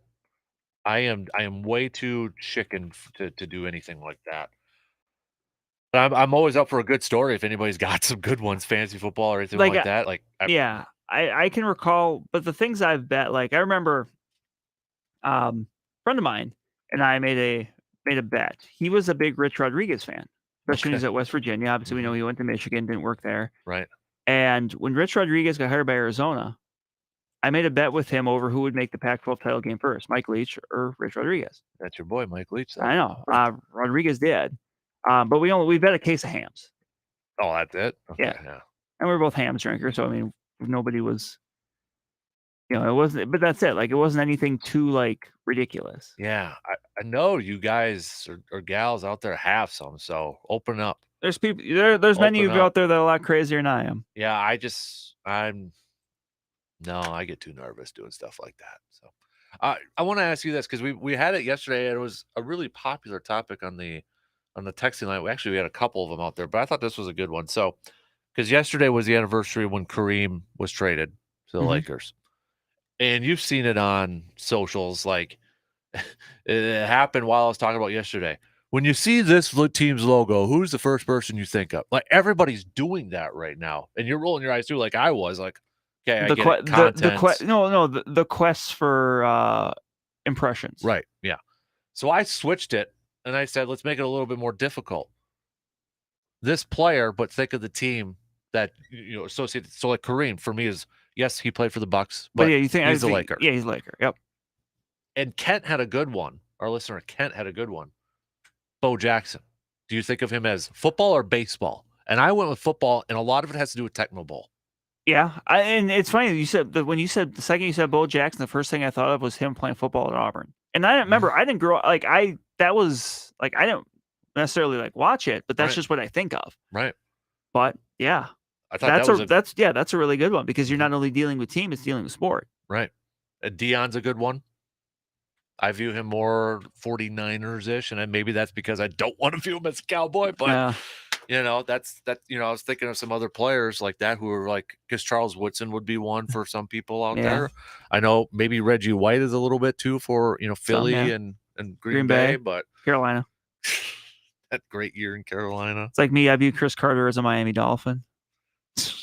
Jerry Rice is a Seattle Seahawk. Yeah, there's like that would be just worth the list of like, random. Yeah, high profile athletes. Like, you think of Shaq as a Celtic. Yeah, Cav too for a little bit. He was. Yeah. That's who are some Well, I mean, ones? hey, look at it this way. We could get 10 years down the road, and some people may think that way about Andrew McCutcheon with the Brewers. Could. You might forget. They might. I'm trying to think of some other. Yeah. Jim Edmonds as a Brewer. Oh, I forgot about that. Yeah. I just mentioned there too a little bit earlier. Patrick Ewing, Sean Kemp with Orlando, especially Patrick Ewing. Hakeem Olajuwon as a Toronto Raptor. Good one. I can picture it, but I completely forgot there's about a that reason one. you forgot about it. Yep. Oh, who are some other ones? Like 1 year stints or something. Like, it was just like, what the heck happened there? Even Jerry Rice was with the Broncos for a little bit, but it was like training camp or preseason, and I think it was like Mike Shanahan said, you're probably not going to make the team, and then that's when he retired. But yeah, Jerry really tried. He tried to keep it going. Yeah, he tried to keep it going. Who are some other ones? And we kind of like we're talking a little bit too about guys that you forgot were there that like it was the Drew Brees Chargers, but then made his name for, and can do Steve Young with the Buccaneers, those type of things. But this one's fun. Like, Yeah. Right at the back end of their careers, you and they're just- trying to hold on. You could throw Dion in there with Washington and Baltimore if you wanted. Yeah. Yeah, you could. Dennis Rodman with the Lakers. Ooh. Wore 73 because 7 + 3 was 10. Which now is like, that's why he wore 91 with the Bulls. 9 + 1 was 10. I didn't even think of that.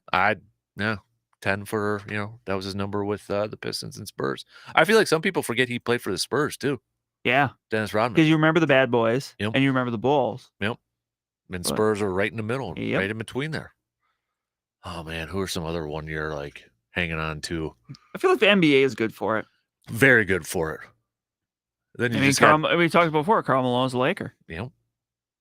I think Barkley was done after Houston, wasn't he? Yes, because he got went on- injured. Yeah. It was an injury. I don't think he went anywhere else No. after that. All right. I don't know. I'll have to think about it. Anybody else got any Yeah, you got 1 some- year wonders who hung on just a little bit too long and they looked? I'm waiting for the first Packer fan to say Brett Favre. I was just gonna say that. I was just gonna say that one there too with Favre. Maybe it's Tom Brady this year. No, I'm just kidding. It's still no. He'd have to. It would have been if it was Brady to the Dolphins, like everybody's talking about, and then he just like completely like was awful. And Well, I mean, Tyreek Hill would rather have two anyway. He's more accurate that? he's more accurate than Patrick Mahomes. no, see, I get, standing up for your quarterback. Yeah. You But don't have to go after. And that's and just a bigger issue kind of with sports media too is like it's okay to say two things are good. You don't have to Right. say one thing is better than the other. And Right. hey, look, Patrick Mahomes is much better than Tua. There's no doubt about that. But if you don't want to trash your new guy, just say, you know what? I enjoyed the time with Patrick. But I'm enjoying my time with Tua now too. Like, not everything has to be ranked. Not everything has to be, well, this is good, so this has to be bad. No. Yeah, I completely agree. I love hams, but if someone's going to give me a spotted cow, you know what? I'm going to be just fine drinking that too. Because you know what? The best beer is free beer. And cold. And cold. That's right. This is true. Oh, okay. So we got a couple of best sports bets here. I wonder if this is a bet. I just thought of this because I didn't read the whole thing, but I saw the word married. So it was 2010. And I was working at the Y. And when you were like dating somebody for over a year, everybody's like, "Oh, when are you gonna get hit?" That's you hit a certain mark, and everybody's like, "Oh, when's the wedding?" Sort of the Packers were 2-2 or something like that. They were playing awful, and I said, "The day the Packers win the Super Bowl is the day I'm gonna get married." That was the year Green Bay won Super Bowl 45 after they started like 2-2. Green Bay won it. So I don't know if that's like if I just made a bet. You got married in 2011? No, I got married 2 years later. Okay. But somebody had asked me that at work, like, when are you going to get married? I said, the only time I'm going to get married is the day the Packers win the Super Bowl. Gotcha. And they freaking won it that year. So apparently I made a bet with the football gods or something like that. But best sports bet for me, when we got married 19 years ago, my buddy, who was a big Bears fan, we all went on our honeymoon to the Packer game in Champaign, Illinois, while Soldier Field was getting fixed. Loser had to wear the winner's jersey all the way home. Needless to say, the Packers won. That was the quickest ride home. We still laugh about that today. This is from anonymous person, an anonymous texter. Free drinks all night. Buddy bet me I wouldn't walk from one end to the bar to the other bar naked. I won the bet. So, the Flater days. Flater, that's a shout out over there, man. Wow, haven't heard that. You one may in be a while. anonymous, but there may be some people at that bar that know who you are. Oh, good. That's a good one. Yeah, that's a good one. All right. I love OP beer, other people's beer. That's from a text right there. Yeah, best beer is free beer. And I said, and it's- cold. And cold. Yep. All right, let's take a quick break. Keep these coming. No, keep these babies coming. Best, most funny, ridiculous bets you've ever made. Fantasy football, sports bets. It don't matter. We want to hear it. Text it to us, 715-830-1912. Quick break. We'll be back in just a couple minutes.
Beginning of the program, but again, shout out to Regis winning states baseball. You've seen them a couple times this year at least, but dominant team from beginning to end. Dominant team from and really kind of yesterday, what got them going was really one of their biggest strengths, which is just their depth. I mean, 1 through 9, just doesn't matter if you're starting at the top of the order or you're starting at the bottom of the order. It could be a big inning, and they had some big innings down in I guess I can't say down, but over at state tournament. Mm-hmm. Bring home a state championship. And yeah, shout out to that team, especially shout out to Coach Andy Neese. I mean, Andy, as involved in baseball in this area as anybody, between longtime coach of Regis, but also with the CRBL. Mm-hmm. I mean, just that's a baseball family. He's a baseball guy. Got to know him a little bit over the years, and yeah, just really happy for him and that team. Mm-hmm. Well said. I've got a couple texts here. We got all-time bad bet. It was my buddy Gage. Someone bet him he wouldn't jump off the roof of the swim-up bar in Mexico naked. What's with this naked stuff? Got kicked out of the resort on day 2 of 6. Don't believe me. Just say the word, and I'll send you the poor quality video. Oh, no, it's fine. We trust your judgment. We trust your judgment. We trust you. We're good with that one. Another one. I lived in Arizona for 7 years. We went up to Las Vegas to play softball. I asked this girl that I had been dating for 2 weeks if she wanted to go up there, and she obliged. We went undefeated on Saturday, and we were sitting around having supper when one of the boys on the team said, "Hey, you should get married." I looked at her and said, "Do you want to?" And she said, "I don't care. I'm 15 and a half years later here, and 3 lovely children. Still Mrs. Rainman Mike." More of a dare than a bet, but worked out for the best. Wow, that's a gamble. Bringing the world together through softball. Look at that. At first, I thought that was one of our mutual friends here, Cody, who would used to use a pickup line every time we'd go to a softball tournament to a girl. You want to watch me play softball?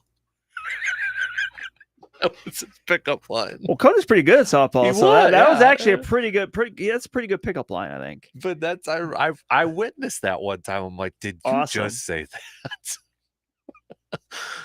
Oh, see that the one thing I do miss about softball is like stories like that, and just the general camaraderie. Yep. I mean, holy moly, there's so many. The stories, many I could tell on air, but many more I probably shouldn't. Yeah, we should, just saying, thank a tree. We're past Arbor Day, but plant a tree if you can. Plant a tree if you can. And nobody knows what we're talking about, but we don't want to go down there. Oh man. So what's this going on? Oh, I thought Vince McMahon, who just stepped back as WWE CEO, will appear on SmackDown Live tonight. What a mess. So yeah, what a mess. And I kind of mentioned it yesterday, but again, I'm not the biggest. No, but he paid somebody hush money. Is it? That's what they're looking into. Okay. It's I mean, if you go to like ESPN or something, you can see the full thing, and obviously others can explain a lot better than I can. But it's a mess. Let's put it that way. Right. And not good. No, not. Well, that's right. State tournament is in Stevens Point this weekend for softball. That's the one. Like that's like the one state tournament in Stevens Point. Like that's something I've always wanted. Like 'cause Stevens Point, I always joke, is 2 hours from everybody. Mm-hmm. But I've played it for being in the pretty much like it's like the belly button or the breastbone of the state, like right in the middle. Yeah, there's not a lot that goes on there. And you would think like softball would be a good one for girls because I mean that's with Pacelli used to with the history and obviously with Point and that. But I mean Madison's a great venue, but it's just I played state softball there. I played 2 state tournaments. One was in Marshfield and one was in Stevens Point. What were the names of those fields again in Point? I can't remember. Well, I'm sure. I'm assuming the Yeah, I'm ditch trying to was- remember because I remember where Spash plays for softball. It's like Wayak or something like that, field or something like Could that. be. Could But be. I don't know how many diamonds there are in Stevens Point. Oh, it's a nice complex. Zenoff, that's what it is. Zenoff. I knew it started with a Z. Yeah, so, is that right off the highway? Yeah, kind. Or is that different? It's on 2nd Street. Okay. Then that might be maybe the one I'm thinking of is the high school one. And that, by the way, that was my chair, not me. If you heard that, need to specify. No, the one first one I did was Marshfield. That was at the fairgrounds. Yeah. And then Zenoff and Point was a few years ago. So been a long time, but yeah, knocked it off the list. So there you go. I don't even know how many teams are over there, to be honest. I don't follow it anymore. I unliked all the Facebook pages. Oh that no, stuff. that's when you know it's serious. That's serious, man. I did think about, the other day, I'm like, maybe we just gotta get go to a tournament and just get like a bunch of guys together and like, hey, if you only play 2 innings, you only play 2 innings. And that might be just enough on this whole body. We could get a team sponsored by Sports Talk 105.1. We could. I don't know if we could. It's expensive, man. Well, that and I don't know if maybe the station doesn't want to attach its. I don't know if they'd want to attach. They want to attach their name to that team, which I can't imagine would be very good anymore. No, just for fun. I was kind of thinking about it the other day. Strike out As a lot, you know, I'd be in. I know you'd be in, so we can make it work. It would have to be with people that we know. We can't, sorry if anybody wants to. Oh, I'll put. It's got to be like a reunion sort of thing. I don't know if I'll do it though, but I don't know. Yeah, they moved up that state tournament because they used to be in July, I think, or even in August. Used to be like, it used to be July because I've got a T-shirt from the one year in Marshall. It was my birthday weekend. And then I think the one I did play in Point was in August because then I remember coming back to watch Family Night. Family Night's on Friday. It's a Friday this year, yeah. So, yeah, they've always kind of jumped it around trying to find the best weekend to get more teams and all that. But yeah, it is what it is. So yeah, that's probably go to Gilman or go to State. I'll go Gilman. Darn right. Play that tournament over there. Does the state tournament have a not so rickety bridge? It's not, it's not rickety. It's it's a swinging bridge. It still swings, but it was. I remember back in the day when it was. You were taking your life in your hands a little bit when you crossed that bridge. Oh, I was scared of it when I was a kid. I really was. Then people would jump up and down. You give them the death glare. Yep. Now it's a little. Well, I haven't been. It's been a few years since I've been there, but it was reinforced last I saw. So I remember one year, during that tournament where we camped, me and a guy floated down the river to the field. The river went right by. So. The river went right by. It was pretty darn great shallow idea. in that, but yeah, we just floated on down. Did you have a drink with you? We probably did. That's Yellow River. And actually, it was a river. It was a river. Right, floated right through it. And you should have saw the looks of people at us like, where the hell did you come from? Oh, we floated down the river to get down here. Why walk when you can float? Exactly. It was kind of sharp because it was shallow with the rocks in this little like $20 raft that I picked up. But raft survived. Yep, it survived. We didn't drown. Nobody drowned or anything like that. So. And you didn't kind of fall asleep and float by and then wake up and be by the cheese factory. You're 3 miles out of town. Yeah. Oh man, good times. Don't tell my kid I did any of that stuff though. So you miss it? As I've said, I think the thing I miss the most about it is the camaraderie with people. Mm-hmm. First of all, you got to remember your teams were actually decent to good. We never really were. So that was more of what we always banked on. It's hey, you should come play on our team. Probably not going to do very well, but you're going to have a fun time. If the object of the weekend was to win the party, our team was pretty good, as you know. Oh yeah. But yeah, that's what I miss most. It would be fun to go out and play a couple games. But to me, the funnest part would be who would be able to get to come and just hang out for the weekend. Right. That would be the fun part. Mm-hmm. Yeah, I don't miss the drama that ended up being with a lot of that stuff. And that's maybe it's part of it because we weren't very good. We didn't have very much. Everyone had a pretty good idea when they were playing for our team, kind of what it was. But you had fun with it. But yeah, that's I've heard from other people too that it's just As with a lot of things, you can get that drama. Mm-hmm. Yeah, it is. And you get Not everyone can be the Derek Jeter of slow pitch softball. Oh, jeez.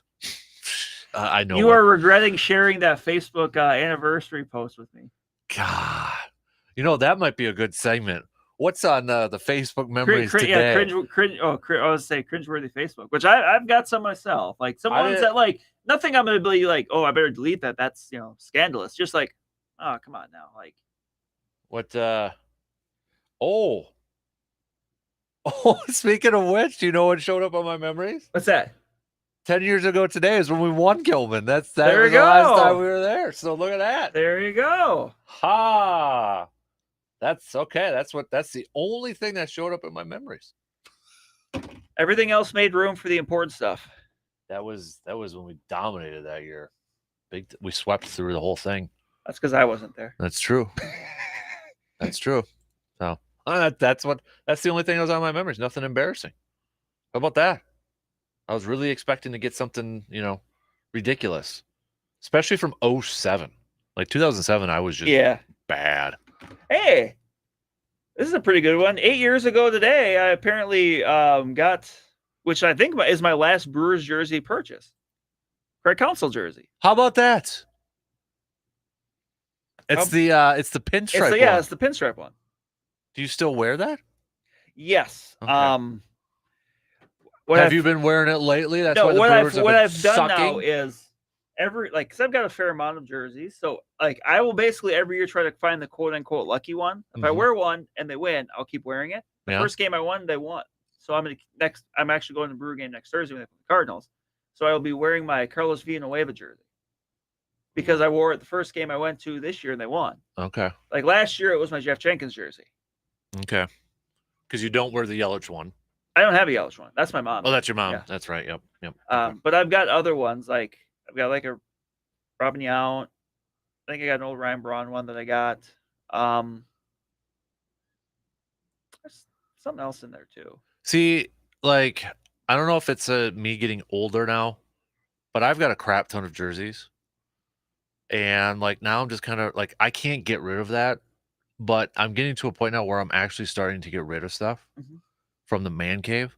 Like the man cave's a disaster now because I thought I was done. Nope, I want to redo it again. I'm moving stuff. I'm trying to, get rid of some stuff on there. I don't know why. I'm never satisfied with that thing. And I'm looking at I got hey, do I really need an Amon Green Packers jersey anymore? Do I need that? Do I need this Robert Brooks one? Yes, because it's probably my first one I ever got. But do I need a Jermichael Finley Packers jersey? I mean, do I really need to keep holding on to that? But do I need to keep my Stephon Marbury T-Wolves jersey for crying out loud that Absolutely. I got? Absolutely. The Ryan Leaf one will never go away. No, and me, you and Justice are brothers in Ryan Leaf jersey. Yep, exactly. That one you just I think at this point because I had a bunch of them because for a while I bought some and I've got some and now I think because I don't really wear too many anymore. So now it's just a big, I've got a bag that just has them all in it. Yeah, I've got a tote kind of sort of thing. Yep. But I got a JJ Hardy one. Do I need that? I mean, the thing is I wore it once and then he got traded. Well, and the thing too, for me now, I don't know if I'm going to buy too many current jerseys. I know I find, and let's put it this way. If I did, the one I'd probably get would be a Freddie Peralta one. Okay. He's going to be around a while. He's under he signed that extension. So I had 2 Packers jerseys when Favre was playing. So Robert Brooks when I had that, and then I got a Favre one. I think it was 05. Finally, I think I used my Shields gift cards for Christmas to get one. Yep. And then when Favre retired, I said I'm not getting another Packers jersey. Because I didn't know who, I didn't want to. And the first game I went to that Rodgers started against Minnesota, I didn't wear a jersey. I wore a T-shirt. And I always had it in my mind to wear a jersey at a game. Later that year, I ended up buying, because I went to the Lions game when the Lions finished 0-16. I ended up buying a jersey, Donald Driver. I'm like, oh, it's Donald Driver, that sort of thing. Yeah. But the thing is, all they had left at Shields was double X. So it's like really long on me, but I still bought it. I'm like, okay, that Donald's gonna be the last one. Well, then I started getting on the air and train. yeah. And 2010 was when I got the first one. Then I'm like, okay, then I got a Clay. Then there was a Jermichael Finley. Then it just started. Then I had to get another Aaron one because they switched their styles. I'm like, so now it's just accumulated. And now I got a Woodson one now. And it's like, oh boy. And I used to hang them up on the man cave walls, but now I got so much crap. I don't have room for all that. Well, and that's something I thought of too. Like if I get where I can have like a man cave or something, like do something like that. Yeah. So that way, like they're getting used. Otherwise, like I have like a Chad Pennington Jets jersey. When am I going to wear a Chad Pennington Jets jersey? Why do you have a Chad Pennington Because I got it Jets for like $10, and I remember wearing. So it's the reason why I got the Ryan Leaf one because it was like $10.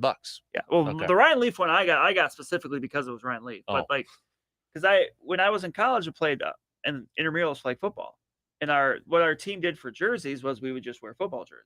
Mm-hmm. So like, there's a period of time where I was a quarterback for the team, and I was very much a Chad Pennington style quarterback. I wasn't going to throw it very far. I could be relatively accurate with it, but so I did that. And then perfect. There was the one day I wore the Ryan Leaf jersey, went in, and a guy on the other team was wearing a jersey, and he was wearing a Brian Bosworth jersey with the Seahawks. So we had a moment. Like I went up to him, like everyone's wearing my guy. I go, sir, I just got to shake your hand. He goes, I love that jersey. He goes, and I love your jersey. So we had a moment beforehand with this guy I'd never met before. I don't think I ever met again. Yeah, I got a Favre Jets one. Bought it for a Halloween costume. But I'm getting to that point now. It's like, okay, I'm a lot of people like. I feel stuff. like it right now. Like it seems like the white whale of Favre jerseys would be the Falcons one. Yeah, I have, and that's gonna almost be like I've seen them, but that's almost gonna be like an after the fact. I've seen people wear his high school one. Like that was a trend. Like there was it might have been 10 years ago, but there was like a dude outside Lambeau, like was selling like the cheaper ones, but he was selling like Rogers Cal ones, Rogers Butte College ones. Like I've seen people wearing a number 10 Favre from his high school. One of my college buddies' favorite jerseys he had, and I believe he still has it, even though his wife has wanted him to throw it out for years and years. He had a McDonald's All-Star Game Kevin Garnett jersey. Well, that's pretty cool, I think. That was always like his favorite thing to wear when it was really hot. Yeah. But he had it before I met him, in college. He had it after the fact. He's like, yeah, my wife's trying to still get me to throw it away, but he's like, this is the one. Like, he's like, I've got so much mileage put into this one, and it was still in really good shape. I got a Jordan Space Jam one. Doing it, yeah. And if you'd have told 8-year-old Dan that one day, I'm like, ooh. I loved the movie Space Jam as a kid, but I just still didn't like Jordan. Yeah. But yeah, I'm starting to declutter. Yeah. I think I'm transitioning to the man cave to be a little bit more like a cigar lounge, but not cigars. You know what I'm trying to? A lounge, yeah. We did a podcast yesterday where we were bourbon taste testing it, and Mark, the guy on there, has got a man cave, but it's bookshelves full of just scotch and bourbon. Ooh. You know what he calls it? The library. I'm like, that's freaking cool. Great. I want a name like that. But you got a constant theme like that, you can do that. But if you got the library, I'm like, library cards, and he's even got those made up, and I'm like, oh, that's so cool right there. But yeah, I'm starting to get rid of stuff. Starting to declutter a little bit. But eventually you can just have a contest where you give away your stuff on here. I don't think anybody would want that. So win Dan's double XL down driver jersey. That used to be on the mannequin that I was just talking about the other day. Oh. In case anybody did. So we got like half a mannequin in here. Got the top half. Story is, there's that top half. I think the arms are in my attic at home. The Creepy. legs to this are somewhere in this building. Creepy. The legs don't match the bottom though. So, but I had that Donald Driver jersey, and at the pro shop one year, I bought game used pants. So I'm like, I'll just make a Donald Driver mannequin. Creepiest thing I had in the man cave. But the top was so much wider. The thing is, it's a men's, top, women's legs. So the top was so much wider. Legs were so skinny. It just looked really weird. They didn't go together, so you had to balance it against the wall.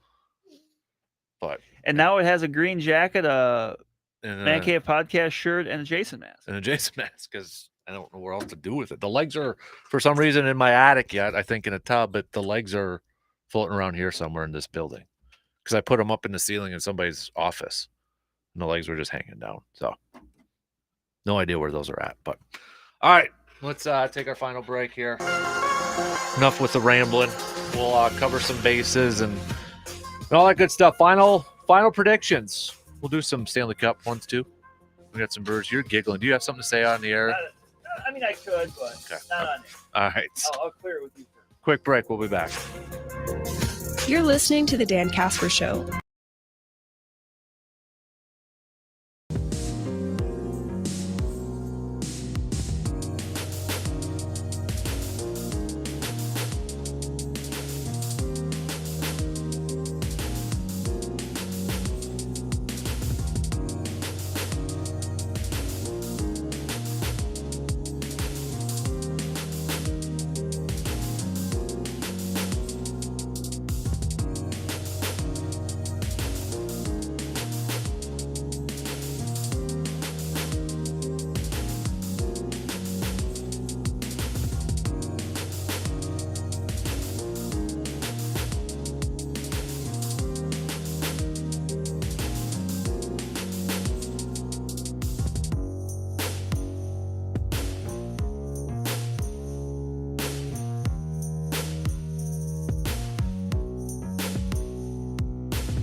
Up here before we head off for the weekend. G-Man, happy Father's Day to you as well, sir. Question from a listener. What is your favorite jersey for you and Brandon? Do you have a favorite go-to? I think it was a Jeff Jenkins one for a while. Was it? Although I will say that the one I will pick is I got a Robin Yount one. I'll go with that. I got one. Good anytime. Yeah. Can your favorite one be one that you don't wear the most? Sure. Then I'll probably go my Don Hudson one, just because that's my favorite one. But I don't wear that one the most. Like if I go to a game, like if I go to Green Bay or something for a game, I have this in my mind that I kind of have to wear a current one. Don't know why. Like, so it's got to be like a Rodgers or something like that. But I have worn a Hudson one too to the game before, and I wore a Star one to the game. But yeah, that'd be probably my Hudson one. Although the pinstripe Orlando Magic ones, that G-Man, those are pretty snazzy. I think I'm gonna wear one of those for the Casper Classic. That's right, because not only is the Casper Classic now almost 2 months away, we wear talked about wear jerseys that jersey day. it up. Yep. So I might have to. I think I might go Shaq with that day, or maybe I want to do Penny Hardaway because one and ace in the holes. Or do I go Larry Legend, Larry Bird? Maybe 32 is a good one for me then. Yeah. Or do I go Larry Legend, Larry Bird? 33 green. It'd be green and not black, depending on the weather. It'd be a little hot. I got time to think about it. I was going to say, you That's the golf in thing. morning or afternoon, though? I'll be doing the morning. Then in the afternoon, you can make some rounds out on the course and say hello to people. And Yep.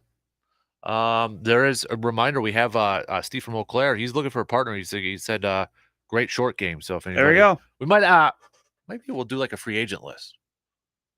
That's a really good idea. You think so? Like I threw that out there, and I'm like, should I do a free I agent like that list? idea. Okay, we'll do that then. We want to get people there. Well, exactly. And if we hear there's 2 free agents, well, you know what? Maybe that's your answer. So okay, tell you what, I'll work on that. I'll work on a free So agent. if you want list to play, together. but right now you don't got a partner, let Dan know. Yep, exactly. And then like even for you non-golfers, we're gonna do something around like just 2:00. You can still come. You don't have to golf. You can come and hang out. And we'll be done right around lunch, but we're gonna be hanging out for the afternoon crowd too. So if you're not a golfer, you can come out and hang out. Yeah. Have some cold ones. Try to win some raffle stuff. All that good stuff. So okay, we only got about a few minutes to the top of the hour here. But predictions, Reds, Brewers. I'm going 2 out of 3 Brewers. Samesies. Stanley Cup, Game 2. I'm going to say the Lightning, but I think the Avs win. The whole thing. Oh, okay. Yeah, the whole thing. Okay, Yeah, I think the Lightning win Game 2, but the Avs take the series. Okay. Game 2 being tomorrow. Correct. I'm going Lightning, and I'm sticking with the Lightning winning it. If the Lightning win 3 in a row, do we have to start talking or paying more attention to what the Lightning have been doing? Yes. Because that's impressive. Like, that's like to three-peat in any major pro sport. Mm-hmm. So, I mean, you got to figure too, like, especially like the NHL, like their salary cap is a hard cap. Right. Like it's tough. Mm-hmm. And to do it 3 years in a row under different circumstances each time. I agree. Yeah. I agree. Who was the last three-peat?